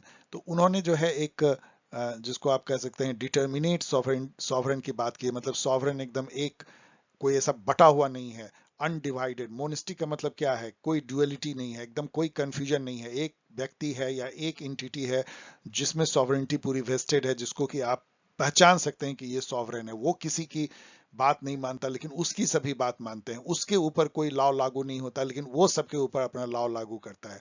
तो इस तरह का सॉवरेनिटी का concept John Austin British jurist ने दिया था। अब ये क्वेश्चन जो है बहुत इंपॉर्टेंट लेकिन डिफिकल्ट है, इसको भी आप डिफिकल्ट मान सकते हैं। Who wrote about the managerial revolution? अब मैनेजेरियल रिवॉल्यूशन जो है जेम्स बर्नहम ने लिखा था, उन्होंने एक बुक लिखा था द मैनेजेरियल रिवॉल्यूशन नाम से ही, और ये बुक ने बहुत तहलका मचाया था। उसमें बेसिकली उन्होंने कहा था कि ये कैपिटलिज्म और सोशलिज्म, इन सब की जो लड़ाई है ना, वो सब देखते रह जाएंगे, एक्चुअल राज जो है मैनेजर करेंगे। मतलब कैपिटलिस्ट सोसाइटी हो चाहे सोशलिस्ट हो, जो रूल है वो मैनेजरियल क्लास जो है वही करेगा समाज में, इतना वो इंपॉर्टेंट हो गया है। इस टाइप की बातें वो कहते थे, मतलब मैनेजरियल रिवॉल्यूशन हो गया है। गवर्नमेंट में भी मैनेजमेंट है वो चला रहे हैं, कॉरपोरेट को मैनेजर्स चला रहे हैं, सिविल सोसाइटी को मैनेजर्स चला रहे हैं, तो हर जगह मैनेजर्स जो हैं वही रूल कर रहे हैं, रूलिंग क्लास वही हो गए हैं। James Burnham. Who said state is individual writ large? इसको 10 बार रिपीट लिख लीजिएगा, आपको पता है कि ये प्लेटो ने कहा है। इसका मायने क्या होता है वो भी समझ लीजिए। वो हिंदी में देखिए कितना अच्छा लिखा है, राज्य व्यक्ति की बड़ी छवि है। मतलब जो राज्य है, स्टेट है, वो विशाल रूप है व्यक्ति का और कुछ नहीं। जैसा एक आदमी दिखता है वैसा ही एक राज्य दिखता है। इसी पे तो क्लासिकल रियलिज्म भी बेस्ड है ना, कि एक व्यक्ति के जैसा ही एक स्टेट बिहेव करता है। व्यक्ति जैसे सेल्फ इंटरेस्टेड होता है, स्वार्थी होता है, वो पावर मैक्सिमाइजर होता है, वो दूसरे को मतलब दबा के अपना जो है काम निकालना चाहता है, उस टाइप की बिहेवियर स्टेट का भी होता है। Who is the pioneer of general system approach in political sociology? अब देखिए जनरल सिस्टम अप्रोच बाकी छोड़ दीजिए, political sociology, general system approach किसने दिया है? ये रिपीटेड क्वेश्चन है। ये एक बायोलॉजिस्ट, मैंने बताया है आपको, लुडविक वॉन बर्थ बर्थलेनफाई, बर्थलेनफाई। तो लुडविग वॉन बर्टनफाई ने दिया है। और ये जो है ये बेसिकली क्या है, जनरल सिस्टम थ्योरी से ही सिस्टम अप्रोच ईस्टर्न ने निकाला, और पॉलिटिकल सिस्टम और बहुत जगह जो है सिस्टम थ्योरी आई, वो बायोलॉजी से लिया। जैसे शरीर हमारा जैसे सिस्टम है, सिस्टम मतलब क्या होता है? एक ऐसा इंटिटी जिसमें कि बहुत सारे उसके अंदर में सेमी ऑटोनोमस पार्ट होते हैं जो आपस में इंटरेक्ट करते हैं, और उसी से वो सिस्टम जो है बनती है। लेकिन जो पार्ट का जो सम होता है वो उससे बड़ा हो जाता है, होल जो जो कंप्लीट पार्ट है वो उसका बड़ा रूप हो जाता है, उससे ज्यादा हो जाता है, the whole is more than the sum of the part. और ये अपने इन्वायरमेंट से जो है इंटरेक्ट करता है, इनपुट लेता है एनर्जी मैटर के फॉर्म में, आउटपुट देता है एनर्जी मैटर के फॉर्म में, ये अपने को बैलेंस रखने के लिए फीडबैक भी देता है, एक लूप बनती है, इसी को जनरल सिस्टम थ्योरी कहते हैं, इनके द्वारा द्वारा दिया गया है। एमएम पुंछी कमीशन 2007 आपको भूलना नहीं चाहिए। इसके पहले सरकारिया कमीशन बनी थी, Sarkaria commission, MM Punchhi commission, दोनों ही जो है सेंटर स्टेट रिलेशन पे बनी थी। What distinguishes xenophobic nationalism from cultural nationalism? Common sense का question.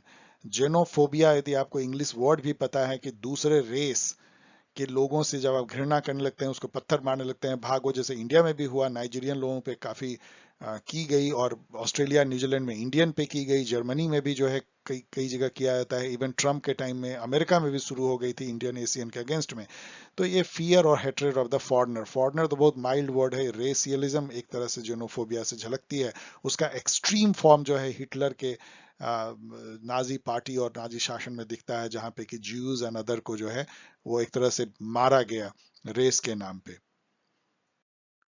The phrase once a speaker always a speaker, repeated question, मैं एक्सप्लेन नहीं कर रहा हूं, ये यूनाइटेड किंगडम में ये बनी है, हाउस ऑफ कॉमन्स में, लोकसभा वहां का जो है। प्लेटोज कम्युनिज्म एड्रेस्ड, आपको पता है communism of wife and property, इसी नाम से ही आप इसको पढ़ते हैं, तो वाइफ एंड प्रॉपर्टी आप जब पूरा पढ़ेंगे, Plato's communism of wife and property, तो उसी से आपको ये आंसर मिल जाएगा। चलिए इसमें गेम खेलते हैं। जॉन रॉल जो है उन्होंने पॉलिटिकल लिबरलिज्म लिखा है, कल ही मैंने बताया क्या इससे कुछ बनता है, वन का बी, तो वन का बी, वाओ, ये तो मतलब आंसर ही मिल गया, इसमें तो और कुछ है ही नहीं, तीनों एलिमिनेट हो गए।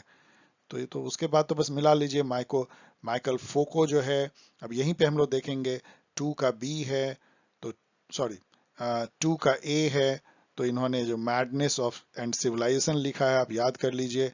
एंटोनियो ग्रामेस्की, थ्री थ्री का डी है, प्रिजन नोटबुक, और जेएस मिल जो है उन्होंने लिखा है सिस्टम ऑफ लॉजिक। तो ठीक है, आप तो देख सकते हैं इस गेम से कितना फायदा होता है, जो मैंने आपको ट्रिक बताया है, always it will help you. Which of the following nation was once equated with a sleeping giant? उससे पहले नेपोलियन बोनापार्ट जो ग्रेट फ्रेंच एम्पेरर था, उसका लाइन सुनिए। उस समय में 17th सेंचुरी, या कह लीजिए मतलब सॉरी 18th सेंचुरी में, 18th सेंचुरी की शुरुआत में, there lies a sleeping giant, there lies a sleeping, sorry 19th century की शुरुआत में, there lies a sleeping giant, let him sleep, for when he wakes he will shake the world. ये China के बारे में नेपोलियन ने कहा था। तो चाइना जो है वो अब जाग रहा है, और पूरी दुनिया देख रही है कि क्या जो है किस तरह से वो एक सुपर पावर बन रहा है। Which of the following countries are involved in Kachakatawin Island, Kachatevu Island dispute? अब ये तो आर्बिट क्वेश्चन नंबर 5 या 6 जो भी कर लीजिए, ये यहाँ पे ये आइलैंड है, मतलब कि जिसको बोलते हैं ना कि नो मेंस आइलैंड। अब इंडिया इधर है, श्रीलंका इधर है, बीच में उसमें कोई आदमी भी नहीं रहता है, उसको श्रीलंका कंट्रोल करती है, देख लीजिए आप, यहाँ श्रीलंका लगभग यहाँ तक पहुंच गई है, लेकिन इंडिया भी उस पर दावा करता था, तो इसके चलते डिस्प्यूट हुई थी। Which of the following book was not written by Frederick Taylor? अब ये रिपीटेड क्वेश्चन है, बार बार पूछा जाता है, लाइक उन्होंने लिखा shop management, art of cutting metal, उन्होंने शुरुआत कल ही आपने देखा कि एक स्टील वर्क्स में उन्होंने शुरुआत की थी, तो art of cutting metal, a piece rate system, ये सब उन्होंने लिखा था, लेकिन जनरल इंडस्ट्रियल मैनेजमेंट नहीं लिखा था। ये मुझे लगता है कि शायद फायोल ने लिखा था, मुझे मेमोरी से मैं बोल रहा हूँ। चलिए यहाँ भी हम लोग गेम खेलते हैं। आयरन कर्टन किसने कहा था? आपको पता है विंस्टन चर्चिल ने कहा था कि ये iron curtain has descended on Europe. जब ईस्ट और वेस्ट जर्मनी बटा था, ईस्टर्न ब्लॉक और वेस्टर्न ब्लॉक नेशन बट गए थे आफ्टर वर्ल्ड वॉर 2, तो उन्होंने ये कहा था आयरन कर्टन। तो 1 का डी से हम लोग मैच करने की कोशिश करते हैं। इसमें देखिए 50-50 हमारा काम बन गया, ये दोनों एलिमिनेट हो चुके हैं। अब ट्रूमैन डॉक्ट्राइन आपको पता है, ये अब यहाँ तो ये देखिए बचकानी बात है कि ट्रूमैन डॉक्ट्राइन, ट्रूमैन नहीं देगा तो और कौन देगा, तो टू का सी दोनों में है, तो अभी मेरा काम बना नहीं हम लोगों का। मार्शल प्लान आपको पता है कि वो किसने किया था, जॉर्ज मार्शल। तो अब देखिए ये क्यों इस टाइप का ये कर रहे हैं, 3 की जो है बी होगी, और न्यू डील प्रोग्राम जो है वो फ्रैंकलिन रूजवेल्ट लेके आए थे। न्यू डील प्रोग्राम था क्या, न्यू डील प्रोग्राम था जब वहां ग्रेट डिप्रेशन आया था 1920-30 में, तो उससे उबरने के लिए जो अभी कई लोग इंडियन गवर्नमेंट को भी सलाह देते हैं, उन्होंने huge amount of public work शुरू करा है। रोड बना रहे हैं, नहीं बनाना है तो एम्पायर स्टेट बिल्डिंग जो सबसे ऊंची बिल्डिंग न्यूयॉर्क की है, वो केवल इसलिए बनाया गया कि हजारों लोगों को काम मिले, कंस्ट्रक्शन का मूवमेंट हो। मतलब गवर्नमेंट जब ह्यूज अमाउंट ऑफ खर्चा करने लगती है तो उससे इकोनॉमी में डिमांड बढ़ता है, और इकोनॉमी जो है सोई हुई इकोनॉमी जागती है। वो न्यू डील था, उससे बहुत पॉपुलर हुए रूजवेल्ट। तो ठीक है, ये सही है, और बहुत ही बचकाना टाइप का इन्होंने मैच करने George Marshall, Marshall plan, Truman plan दिया है। The book Homo Hierarchicus is written by, hierarchy का मतलब आपको पता है, होमो हेरार्किकस एक इंडियन कास्ट सिस्टम पे ये बुक लिखी गई है, और ये जो लिखा है वो लुई डुमांट ने लिखा है। The book analyses the caste hierarchy, आपको पता है कास्ट हेरार्की कितनी रिजिड होती है, एंड द एसेंडेंसी टेंडेंसी, अभी जस्ट हम लोगों ने देखा जो संस्कृताइजेशन में या अपवर्ड मोबिलिटी की टेंडेंसी जो आपने देखा, जो श्रीनिवास ने लिखा है, जिसको संस्कृताइजेशन कहते हैं, उस पे भी ये बुक जो है फोकस करता है, कैसे कास्ट में लोग ऊपर बढ़ने की एक कास्ट जो है कोशिश करते हैं by adopting the ritual and habits of the upper caste. Which of the following types of alienation was not advocate by Marx, मैंने आपको पढ़ाया है 4 टाइप के एलिनिएशन। एलिनिएशन फ्रॉम, वो तो सेल्फ तो सबसे बाद में है, alienation from the product process, alienation from fellow worker, from nature, from self, लेकिन alienation from state ऐसा उन्होंने कुछ कहा नहीं है। ब्रेटन वुड्स सिस्टम क्या था ये आपको पता है, ब्रेटन वुड्स से ही आईएमएफ और वर्ल्ड बैंक भी निकले हैं, उसको ब्रेटन वुड इंस्टीट्यूशन कहते हैं। वो एक तरह का fixed rate system, exchange rate system था कि कितना रुपया, कितना डॉलर, कितना पाउंड होगा, जिससे कि इंटरनेशनल ट्रेड को जो है बढ़ावा दिया जा सके। उस समय में अमेरिका एक चौधरी ग्रुप में सामने आया, उसने कहा कि हम गोल्ड स्टैंडर्ड देंगे डॉलर को, मतलब कि कोई भी यदि $35 हमको देगा तो 1 औंस गोल्ड हम देने का वादा करते हैं। तो इससे क्या हुआ कि डॉलर से सब जो है, डॉलर से सॉरी गोल्ड से जो है वो डॉलर लिंक्ड हो गया, और डॉलर से सभी करेंसी लिंक्ड हो गए, तो इससे एक बहुत ज्यादा वर्ल्ड ट्रेड को फिलिप मिला। लेकिन 1973 आते आते ऑयल शॉक जब वर्ल्ड को लगा, तो अमेरिका जो है उसको मेंटेन नहीं कर पाया गोल्ड का कन्वर्टिबिलिटी, और ब्रेटन वुड सिस्टम टूट गया। उसके बाद से जो है फ्री या ओपन एक्सचेंज रेट सिस्टम, जिसको अभी आप देखते हैं वैसा है, डेली चेंज होते रहता है। तो आप पढ़ सकते हैं the fixing all countries currency at a certain fix value in terms of dollar कह लीजिए। The crown in UK is, मतलब यूके का क्राउन मतलब क्या होता है यहाँ तो अब यहाँ पे प्रॉब्लम क्या होती है हिंदी ट्रांसलेशन की, मैं एक अलग बात बोल रहा हूँ, हिंदी ट्रांसलेटर को पॉलिटिकल साइंस नहीं पता होता है।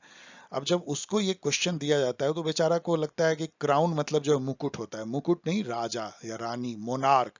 यदि इसका सही किया जाता तो आप समझिए कि उसको किस तरह से ट्रांसलेट किया जाता। वहां पे जो तख्ता सीन होते हैं, और वो हिंदी में जो भी आप कह लीजिए, तो जो उसके मोनार्क होते हैं, राजा या रानी, वो वहां पे हेड ऑफ द स्टेट होते हैं। ये एकदम एकदम छोटी सी बात है, पॉलिटिकल साइंस के हर स्टूडेंट को पता होना चाहिए। उसी के पैटर्न पे हमारा प्रेसिडेंट भी है, टिटुलर हेड है, मतलब constitutional head of the state. लेकिन जो असली जो पावर है वो हेड ऑफ द गवर्नमेंट में है, जो होल्ड करता है प्राइम मिनिस्टर, इंग्लैंड में भी और इंडिया में। विच of the following is not the component of performance budgeting. अब ये क्वेश्चन जो है आर्बिट क्वेश्चन नंबर 6 कह लीजिए या 7 कह लीजिए। अब परफॉर्मेंस बजटिंग यदि आप जानते भी है तब भी इस क्वेश्चन को बनाना डिफिकल्ट होगा। परफॉर्मेंस बजटिंग क्या है कि जहां पे कि लाइन आइटम बजट के बजाय, लाइन आइटम बजट क्या है कि आपका बजट में लिखा रहेगा पिन खरीदेंगे 100, पेपर खरीदेंगे 1000 रीम, लाइक दैट, लेकिन आपको पता नहीं चलेगा कि ये पिन किस प्रोजेक्ट के लिए खरीदा जा रहा है। परफॉर्मेंस बजट में आपको लिखा होगा कि हम बना रहे हैं एक ऑफिस, उस ऑफिस में जो है ये चीजें लगेंगी, इस ऑफिस में इतना खर्च होगा, इसका ये परफॉर्मेंस होगा, इसका कॉस्ट बेनिफिट एनालिसिस होगा, इसको परफॉर्मेंस बजटिंग बोलते हैं। अब इतना जानने के बाद भी आप कैसे बनाएंगे फंक्शन, कैटेगरी, प्रोजेक्ट, प्रोग्राम, इस टाइप की जब ये लिखते हैं तो इनका क्या पर्पस होता है। तो एनीवेज ठीक है, कैटेगरी इन्होंने मारा है मुझे लगता है, क्योंकि फंक्शन भी है, उस प्रोजेक्ट का क्या फंक्शन है, प्रोजेक्ट तो रहता ही है, प्रोग्राम एंड प्रोजेक्ट इसमें रहती है, बट बेकार question. Which scholar are associated with the study of social capital in political? Very good question. एक बेकार क्वेश्चन के जस्ट बाद एक गुड क्वेश्चन। ऑफ कोर्स किसी किसी दूसरे सेटर ने किया है, 10 सेटर ने क्वेश्चन दिया है, उसको जुटाया गया है इसीलिए। अब देखिए सोशल कैपिटल का यहाँ पे आप इसको क्लियर कर लीजिए। एक बार मैंने आपको बताया था कि पियरे बॉर्डर ने दिया है सोशल कैपिटल, तो आप में से कई लोगों ने कहा था सर रॉबर्ट पुटनम ने भी दिया है। यस, वो सही है आपका कहना। यहाँ पे वो सब दूर हो जाता है क्योंकि इसमें मल्टीपल चॉइस है। तो पियरे बॉर्डर ने भी दिया है और रॉबर्ट पुटनम ने भी दिया है, इसलिए 1 और 2 सही है। इन दोनों को याद कर लीजिए। सोशल कैपिटल एक लाइन में क्या है, मैंने बहुत बार आपको बताया है, वो आपकी वैसी कैपिटल है जो आपके सोशल नेटवर्किंग से आपको आती है। यदि आप बहुत लोगों को जानते हैं, आपके दोस्त बहुत ऊंचे ऊंचे पोजीशन पे हैं, तो आपका जो है खुद बहुत सारा काम ऐसे ही हो जाएगा। तो ये जो है, इसके अलावा सोशल कैपिटल का एक और मीनिंग होता है कि जब को क्रिएशन होती है, जैसे कि मान लीजिए हम और आप मिलकर नॉलेज क्रिएट कर रहे हैं, तो ये समझिए कि ये बॉन्ड जो है ना, इसमें एक कैपिटल छिपा हुआ है। आप सोचते होंगे कि ये जो मैं बता रहा हूं इसको कोई भी आज मेरे वीडियो को देखेगा तो उसको वो समझ लेगा, नहीं। जो मेरे स्टूडेंट, हजारों स्टूडेंट हैं जो कि मेरे साथ लगातार बने हुए हैं, उनके मेरे बीच में ये पूरा नॉलेज छिपा हुआ है। एक दूसरा व्यक्ति यदि आज आकर के वीडियो देखेगा तो वो नहीं समझ पाएगा कि सर क्या बोल रहे हैं, ये रिपीटेड है, ये मैंने उस वीडियो में बोला है, उसको वो रिवर्बेट नहीं करेगा। लेकिन यदि आप मेरे साथ हैं तो हम लोग एक कैपिटल जनरेट कर रहे हैं, क्योंकि नॉलेज जो है हमारे इंटरेक्शन में, हमारे जो इंटर रिलेशनशिप है उसमें छिपा हुआ वो नॉलेज है। इसको भी सोशल कैपिटल कहते हैं। तो ये जो है पियरे बोर्डे और रॉबर्ट पुटनम ने ये दिया है। Who define power in a 3 dimensional way, ये भी मैंने आपको कई बार बताया है कि ये स्टीवन लूकस ने दिया है, ल्यूक्स कह सकते हैं। और मैंने आपको तीनों डायमेंशन इतनी बार बताया है कि आज मैं उसको नहीं बता रहा हूं, बस उसको रट लीजिए, Steven Luke's 3 dimensional power. Match कीजिए इसको, चलिए गेम खेलते हैं। लूथा गुलिक ने 4P ऑफ ऑर्गेनाइजेशन दिया है, तो चलिए इसको 1 को जो है मैच करते हैं ए से। तो 1A ये सही होगा या ये सही होगा, तो आपने 20-20 गेम खेल लिया, सॉरी 50-50, तो ये गायब हो गई। अब देखिए दूसरा करते हैं, फेडरिक ट्रेलर, इन्होंने साइंटिफिक मैनेजमेंट दिया है, 2 का B है, तो ये सही है। बाकी तो हम देख लेंगे, 3 की C है, हर्बर्ट साइमन बाउंडेड रैशनैलिटी, और 4 का D है, प्रिज्मेटिक सोसाइटी। तो इससे आप ध्यान रखिएगा कि ऐसा नहीं जरूरी है कि हमेशा क्रॉस ही लगे, सामने सामने भी कई बार आपको सीधा दे देते हैं। मैंने भी अपने एग्जामिनेशन गाइड में काफी ऐसे जो है सामने सामने मैच किए हुए ही जो है, क्योंकि उसमें भी उतना ही कंफ्यूजन हो सकता है। Who said history repeats itself first as tragedy, second as farce? Hindi में देखिए कितना अच्छा लगता है, इतिहास खुद को दोहराता है, पहली त्रासदी के रूप में, दूसरा स्वांग के रूप में या मजाक के रूप में कह लीजिए। तो ये जो फेमस लाइन है जिसको हम लोग बहुत बार यूज करते हैं, वो कार्ल मार्क्स ने कहा था, लेकिन मैं भी इससे ताल्लुकात नहीं रखता और कई लोग नहीं। हिस्ट्री कई बार जो है ट्रेजेडी के रूप में रिपीट करती है और फिर दूसरी बार और ट्रेजेडी के रूप में। अभी देखिए ना तालिबान में क्या हो रहा है, क्या वो सेकेंड टाइम नहीं है, हिस्ट्री ने रिपीट किया, एक बार तालिबान आई और फिर तालिबान आई, लेकिन क्या कोई मजाक है? कोई मजाक नहीं है, वो डबल ट्रेजेडी है, डबल वामी है। Who is called the prophet of empty liberty? अब ये तो एक डिफिकल्ट क्वेश्चन है, लेकिन एक बार यदि आप देख लेंगे तो आप कभी भूलेंगे नहीं। ये जेएस मिल को कहा जाता है, और किसने कहा था ये आपको हो सकता है कि अगली बार पूछ दे बीएचयू में ही। तो अर्नेस्ट बार्कर जो एक इंग्लिश थिंकर हैं, जो पॉजिटिव लिबर्टी के प्रोपोनेंट हैं, उन्होंने जेएस मिल को prophet of empty liberty and abstract individualism पे उन्होंने ऐसे लिखा था कि Mill as a prophet of empty liberty and abstract individualism. Abstract individualism मैंने आपको कल ही बताया है, एटोमिस्टिक कॉन्सेप्ट ऑफ इंडिविजुअल, जो इतना एकाकी अपने को जीता है, उसको कोई मतलब समाज से नहीं है, बिल्कुल एब्स्ट्रैक्टेड है, वो अपने आप में अपने को ऑटोनोमस समझता है, किसी को कुछ ओ नहीं करता है, जिसको आप पॉजिटिव इंडिविजुअलिज्म भी सीबी मैकफर्सन का कह सकते हैं, जो कि एनोमी जैसा समाज बनाता है, एटोमिस्टिक समाज बनाता है, जो दरखाइम ने कहा है। तो अर्नेस्ट बार्कर ने इनको क्यों कहा प्रॉफिट ऑफ एम्प्टी लिबर्टी?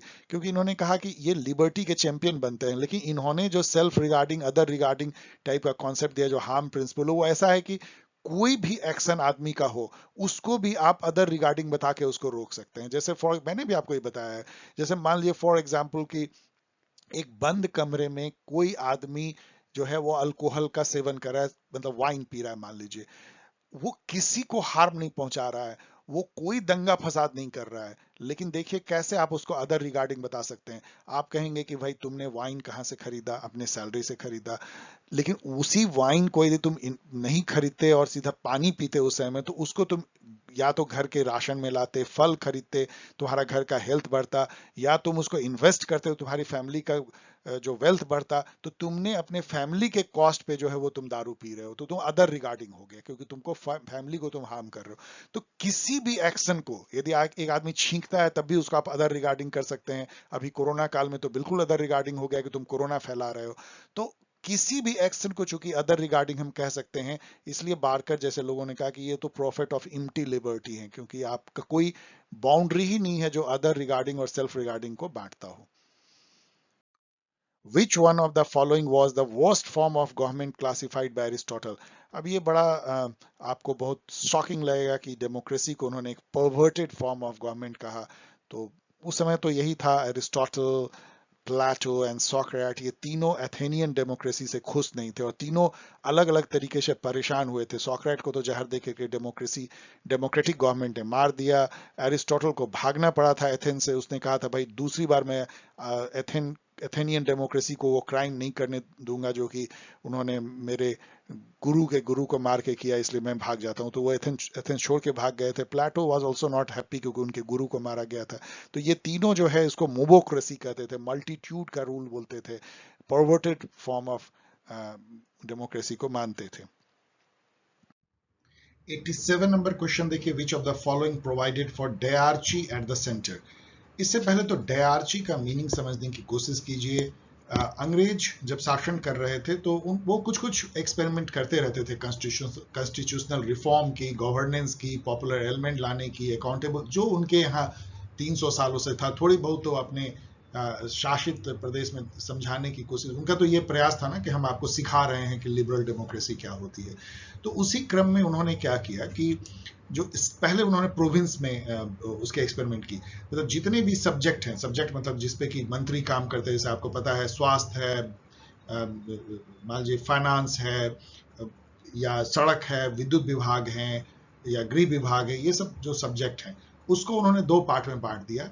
जो बहुत हल्के विभाग थे, जैसे कि मान लीजिए सड़क की मरम्मत हो, या बाजार का रख रखाव हो, पेयजल हो, इस टाइप के चीजों को उन्होंने ट्रांसफर्ड सब्जेक्ट कहा। और वो जो चुने हुए जो लेजिस्लेटिव असेंबली में मेंबर होते थे, उनको गवर्नर जो राज्य को चलाता था वो नॉमिनेट करता था, जो मिनिस्टर टू लुक आफ्टर दो subjects.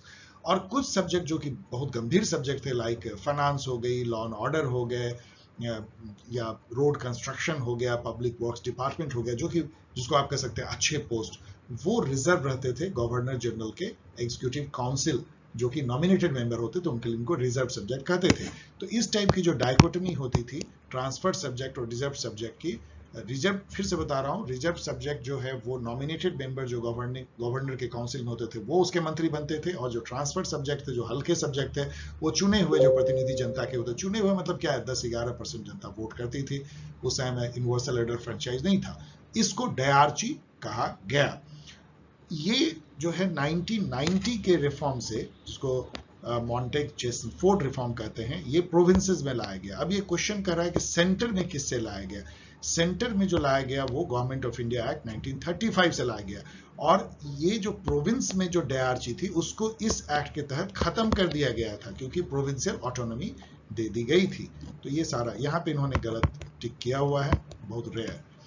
Identify the incorrect pair, ये जो है पार्लियामेंट को क्या कहते हैं। यूएसए के पार्लियामेंट को जो है कांग्रेस कहते हैं, सही है। यूके के पार्लियामेंट को वेस्टमिंस्टर, क्योंकि वो उस पैलेस में है, वो पार्लियामेंट बैठती है, चलिए ठीक है। स्विट्जरलैंड के डाइट नहीं कहते हैं, ये जापान के पार्लियामेंट को डाइट कहते हैं। यहाँ पे याद कर लीजिए कि यूक्रेन का जो पार्लियामेंट है उसको राडा कहते हैं, क्योंकि अभी यूक्रेन लड़ाई चली, शायद आपको पूछ दे। और चाइना का नेशनल पीपल्स कांग्रेस कहते हैं। जो स्विट्जरलैंड का जो है उसको फेडरल असेंबली कहते हैं। इसमें दो पार्ट होते हैं, national council and council of state. Council of state तो अपर हाउस हो गया, नेशनल काउंसिल लोअर हाउस हो गया। तो ये इसका जो है सही जवाब है। Which one of the following is not the principle of Marxism? ये तो बहुत आसान होगा, हिस्टोरिकल मेटेरियलिज्म उसकी प्रिंसिपल है, डायलेक्टिकल मेटेरियलिज्म है, सरप्लस वैल्यू है, क्लास स्ट्रगल है, कास्ट स्ट्रगल नहीं है, इसलिए ये ऑड वन आउट है। Pro changer and no changer was the idea behind the formation of Swaraj party. क्यों? प्रो चेंजर कौन थे? जब 1919 का रिफॉर्म आया तो उसमें जो है इलेक्टेड मेंबर एक तरह से मेजोरिटी में आ गए थे और डायरची भी आ गई थी, और डायरची के थ्रू जो है जो इलेक्टेड, ऑफ कोर्स वो इनडायरेक्टली इलेक्टेड होते थे, बहुत कम लोग वोट करते थे, लेकिन फिर भी एक तरह का डेमोक्रेसी था, सेल्फ गवर्नमेंट था। तो उसमें जो है वो बहुत सारे डायरची के थ्रू बहुत सारे सब्जेक्ट जो हैं वो इलेक्टेड काउंसिल मेंबर को ट्रांसफर कर दिए गए थे। तो वहां पे स्वराज पार्टी एक फैक्शन बन गई, मोतीलाल नेहरू और सी आर दास जैसे लोग थे इसमें, जो चुनाव लड़के उस रिफॉर्म के तहत, मॉन्टेक चेस्टफोर्ड रिफॉर्म के तहत वो सरकार में शामिल होना चाहते थे। उनका मानना था कि हमको चेंज करना है तो सिस्टम के अंदर जाके करना है। जैसे केजरीवाल ने कहा कि हमको यदि सिस्टम को चेंज करना है तो पॉलिटिकल पार्टी बना के, हम बाहर से केवल नहीं कह सकते कि पॉलिटिकल पार्टी खराब है। तो वो प्रो चेंजर हो गए, और एक कांग्रेस में धड़ा बना, बोला नहीं नहीं, हमें इन अंग्रेजों के चक्कर में नहीं पड़ना चाहिए, कोई रिफॉर्म नहीं है, हमें तो पूर्ण आजादी चाहिए, तो वो नो चेंजर कहलाए। Which of the following authors gave the concept of tragedy of commons? उन्होंने बुक ही लिखा था tragedy of commons, Garrett Hardy ने। मैंने कितनी बार आपको बताया है, और इसका एक लाइन में मतलब ये होता है कि यदि कॉमन प्रॉपर्टी में सेल्फ इंटरेस्टेडनेस घुस जाए, हर इंडिविजुअल सोचे कि भाई मेरी गाय थोड़ी सी कॉमन जो ग्रासलैंड है गांव का थोड़ा चढ़ ही लेगा तो क्या होगा, क्या उससे दूसरे का हार्म हो जाएगा? यदि हर आदमी ऐसे ही सोच के अपनी गाय बैल को छोड़ दे उस कॉमन घास के मैदान को चढ़ने के लिए, तो 2-3 महीने में ही पूरा वो बंजर हो जाएगा। ये ट्रेजेडी ऑफ कॉमन्स है। ये ग्लोबल लेवल पे भी ग्लोबल कॉमन्स में ही होता है, जहां पे कि अंटार्कटिका, हमारा एटमॉस्फेयर, डीप सी, ये सब ग्लोबल कॉमन्स है। आप देखिए एटमॉस्फेयर को कैसे लोगों ने पॉल्यूट किया है। लोग सोचते हैं थोड़ा सा हम पॉल्यूट कर लेंगे, थोड़ा फॉसिल फ्यूल जला लेंगे तो क्या हो जाएगा। जब सभी नेशन स्टेट ऐसा सोचते हैं तो ग्लोबल वार्मिंग हो जाती है। Who among the following formally proposed the idea of Muslim League as a political organization? Again आजादी की लड़ाई से देखिए कितने सारे आते हैं। ऑड क्वेश्चन है, डिफिकल्ट है। यहाँ जो टिक मारा है वो सही है, नवाब सलीमुल्लाह खां। ये ढाका में ये सब फॉर्म हुआ था, वहीं के ये होंगे, और हकीम अजमल खान ने इनको सपोर्ट किया था, इन्होंने प्रपोज किया, इन्होंने सपोर्ट किया। ये बेसिकली जमींदारों में बनाया था, ये सब जमींदार थे। तो जो जो इलीट मुस्लिम क्लास जो थे उन्होंने मुस्लिम लीग का फॉर्मेशन किया। Give the chronological order of the following event. यहां पे केवल मुझे लगता है कि मेरे स्टूडेंट ने जो मारा है मैं उससे सहमत नहीं हूं, क्योंकि इंडियन, देखिए सबसे पहले इंडियन नेशनल कांग्रेस बना, ये तो सही है 1885 में। उसके बाद ऑल इंडिया ट्रेड यूनियन जो मैंने नेट पे देखा ये 1920 में ही बन गया था, जबकि स्वराज पार्टी 1922-23 में बनी थी। तो और मुस्लिम लीग 1906 में। यदि आप इसको जुटाएंगे तो 4, उसके बाद 3, फिर 2, फिर 1, तो ये सही होना चाहिए। दिस इज द ओनली जहां से मैं डिफर कर रहा हूं, अदरवाइज इनके सारे आंसर सही हैं। Who advocate theory X and theory Y in public administration? ये मैंने आपको 1 ही 2 दिन पहले बताया है। डगलस मैकग्रेगर, एक psychologist. Theory X Y, 2 type के जो एम्प्लॉय होते हैं, एक जो है उनको धक्का मारो तभी वो काम करेंगे, सुपरवाइज करो। दूसरे इतने सेल्फ मोटिवेटेड पैशनेट होते हैं कि उनको आप धक्का मारोगे, सुपरवाइज करोगे तो वो काम और कम हो जाएगा। वो वाई टाइप ऑफ पर्सन होते हैं। तो आपको एक्स और वाई को अलग अलग करना होगा सुपरवाइजर को। Who was the exponent of entitlement theory of justice? Very very much repeated question. Robert Nozick. अब यहीं याद कर लीजिए रॉल से उनका कंपैरिजन जो इतनी जगह पूछा गया है। रॉल ने जो दिया है वो डिस्ट्रीब्यूटिव थ्योरी ऑफ जस्टिस है, इन्होंने इंटाइटलमेंट थ्योरी ऑफ दिया है। इसको प्रोसीजरल थ्योरी ऑफ जस्टिस कहते हैं इंटाइटलमेंट को, इसको बोलते हैं end state theory of justice. What makes a state a different institution from other institution in the society? It has some form of rules in place, बहुत सारे में rules होता है। It has a right to collect taxes, बहुत सारे tax तो चलिए है मोनोपोली, लेकिन कुछ चंदा उंदा तो बहुत सारे लोग लेते हैं। It has a bureaucracy to implement, even private organisation में ब्यूरोक्रेसी होती है, it has a monopoly of legitimate violence. जो वेबर ने कहा है, ये किसने कहा है ये भी उतना ही इंपॉर्टेंट है। मैक्स वेबर ने ये कहा था कि स्टेट को डिफाइन ही कर सकते हो जिसको एक टेरिटरी में जो है मोनोपोली ऑफ वायलेंस है। लेजिटिमेट यूज ऑफ फोर्स मतलब केवल एक ही ऑर्गेनाइजेशन है स्टेट जिसके पास पुलिस मिलिट्री है, आर्म फोर्स है जो आपको गिरफ्तार लेजिटिमेट वे में घसीट के ले आ सकती है, लेजिटिमेट वे में। अदरवाइज बाकी मतलब लठैत लेके आए और आपके साथ ऐसा करे अलग है, लेकिन वो इलीगल होगा। स्टेट लीगली ऐसा कर सकती है वायलेंस आपके साथ। The function of interest aggregation is done by, तो ये तो ठीक है, आपको पता है कि पॉलिटिकल पार्टी का एक फंक्शन ही है इंटरेस्ट एग्रीगेशन। वैसे तो बहुत लोग इन सब इंटरेस्ट एग्रीगेशन करते हैं, लेकिन ठीक है, ये भी बहुत स्पेसियस क्वेश्चन।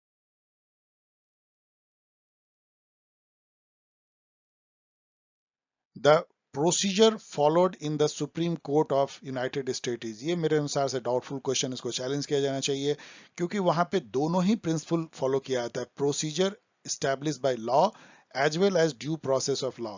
ये मैंने कई जगह आपको बताया है। वैसे ठीक है, इसका ऑफिशियल आंसर यही होगा क्योंकि ड्यू प्रोसेस ऑफ लॉ उसके उसमें अंदर में प्रोसीजर एस्टैब्लिश बाय लॉ भी घुस जाता है। बेसिकली दोनों में फर्क क्या है, इंडिया में भी पहले प्रोसीजर एस्टैब्लिश बाय लॉ था, ये आर्टिकल 21 की व्याख्या से निकला। आर्टिकल 21 जो है right to life and personal liberty है, जिसमें यह कहा गया था कि स्टेट जो है आपकी लाइफ केवल एक ही तरीके से ले सकती है, वो है प्रोसीजर एस्टैब्लिश बाय लॉ, जैसे फांसी पे चढ़ा दे आपको, बाकी आपका लाइफ जो है बिल्कुल सुरक्षित है। तो उसमें ये हुआ कि कोई भी जो कॉन्स्टिट्यूशनलिटी जब देखेगी सुप्रीम कोर्ट किसी भी लॉ का, तो वो देखेगी कि लॉ जो है उस तरह से फ्रेम हुआ है कि नहीं जैसा होना चाहिए, जो कॉन्स्टिट्यूशन में तरीका है कि इतनी मेजोरिटी चाहिए, इस तरह से होना चाहिए, मतलब सारे प्रोसीजर फॉलो हुए हैं कि नहीं लॉ बनाने का। लेकिन उसके पीछे जो मूल भावना है लॉ बनाने की, वो जस्ट है कि नहीं है, वो होना चाहिए कि नहीं, इस पर नहीं क्वेश्चन करेगी सुप्रीम कोर्ट। ये बहुत सालों तक रहा, इस प्रिंसिपल को कहते हैं प्रोसीजर एस्टैब्लिश बाय लॉ। लेकिन जब अमेरिका में ये सब ड्यू प्रोसेस ऑफ लॉ चला, तो ड्यू प्रोसेस ऑफ लॉ है कि कोर्ट अब वहां पे घुसेगी कि आपको ये कानून बनाना था या नहीं था, ये कानून जस्टिफाइड है कि नहीं, ये जस्ट सोसाइटी की स्थापना करता है कि नहीं। जैसे मान लीजिए कृषि कानून पे यदि सुप्रीम कोर्ट बैठती है, तो वो अब यदि ये देखने लगे कि ये कानून की कंट्री में जरूरत है क्या, क्या ये कानून अनजस्ट तो नहीं है, तो यहाँ ड्यू प्रोसेस ऑफ लॉ आ जाता है जो बहुत डीप है। तो उस पर यदि आप तौलने लगेंगे तो फिर आप इंटेंट पे चले जाते हैं। तो ये जो है अमेरिका से लिया गया, लेकिन ये क्वेश्चन इसलिए डाउटफुल है कि ये दोनों ही अमेरिका अपनाती है, इंडिया भी अब दोनों अपनाती है, तो इसलिए इसको चैलेंज किया जाना चाहिए। When was Jawaharlal Nehru first time elected as Congress president, ये तो ठीक है, 1929 में पूर्ण स्वराज का नारा लगा था, लाहौर अधिवेशन हुआ था, वहां पे वो बनाए गए थे young Jawaharlal Nehru as a president, और उन्होंने जो है झंडा फहराने का निर्णय लिया था हर 26 जनवरी को तिरंगा झंडा, और इसीलिए हमारा कॉन्स्टिट्यूशन लागू किया गया 26 जनवरी 1950 को, जबकि वो एडॉप्ट जो है इनैक्ट 26 नवंबर 1949 को ही कर लिया गया था। लेकिन इतने दिन हम लोगों ने वेट किया इसी अवसर का, जिसको जवाहरलाल नेहरू ने एज ए प्रेसिडेंट लाहौर अधिवेशन में शुरू किया था। सो डियर स्टूडेंट, क्योंकि ये लास्ट स्लाइड है, उसके बाद तो रिचुअलिस्टिक स्लाइड होगी, तो आपको मैं यहाँ पे एक बार फिर से रिमाइंड कर रहा हूँ कि आपने इस क्वेश्चन को देखा बीएचयू का 2020 लेटेस्ट, आपको कॉन्फिडेंस होना चाहिए कि यदि आप मेरे साथ बने हुए हैं तो मिनिमम 70 को आप आंख मूंद के ठीक करेंगे, और 10 क्वेश्चन को आप कॉमन सेंस से भी आप ठीक करेंगे, तो 80। अब बचा 20 क्वेश्चन, उसमें से आपने देखा डिफिकल्ट क्वेश्चन जो है 8-9 है, और अर्बिट क्वेश्चन जो है 8-9 है। तो इसको आप भूल जाइए, इसके लिए तैयारी मत कीजिए। मैं हमेशा आपको कहता हूं कि यदि आप क्रिकेट प्लेयर हैं और आप यदि प्रैक्टिस अपने कोच को कहते हैं कि कोच मुझे प्रैक्टिस कराओ वो बॉल जो गुड लेंथ से मेरे नाक पे आती है, तो आप जीवन भर प्रैक्टिस करेंगे, आप कभी कुछ नहीं कर पाएंगे, क्योंकि उसके लिए आप लाखों बॉल की प्रैक्टिस कर लें, वो बॉल आएगी तो आपको परेशानी होगी। You cannot prepare for orbit question and it is very difficult to prepare for so deep and difficult question. Prepare for this 70 and 10. Be smart. हंसते खेलते आप जो है पीजी में चले जाओगे, स्ट्रेस नहीं होगा। सो डियर स्टूडेंट, आपने देखा कि कितने अच्छे क्वेश्चन का ये कलेक्शन है। यदि ये वीडियो आपको पसंद आया हो तो आप इसको शेयर करें, सब्सक्राइब जरूर करें यदि अभी तक नहीं किया आपने, और कमेंट करें इन तरीके से आप मुझको कमेंट कर सकते हैं, सवाल पूछ सकते हैं। कृपया अपने सवाल ऐसे रखिए जिसका जवाब 1-2 लाइन में दिया जाए, ऑब्जेक्टिव। ऐसे क्वेश्चन ना पूछिए कि सर मैं एग्जाम के लिए कैसे तैयारी करूं, इस टाइप का जवाब नहीं दिया सकता 1-2 लाइन में। और ये एक बार फिर से मैं आपको कह रहा हूं कि यहाँ पे लिंक मैं एक गाइड का दे रहा हूं, CUET PG, क्योंकि मुझे लग रहा है सबसे अधिक अभी रिलेवेंट वही एग्जाम है। मुझे बताया गया कि 9 सितंबर को है, तो अभी आपके पास काफी वक्त है, आप CUET PG गाइड यहाँ से डाउनलोड कर सकते हैं। फिर मिलेंगे बहुत जल्द एक MCQ वीडियो को लेके, बहुत बहुत जल्द, हो सकता है आज शाम में ही। बाय।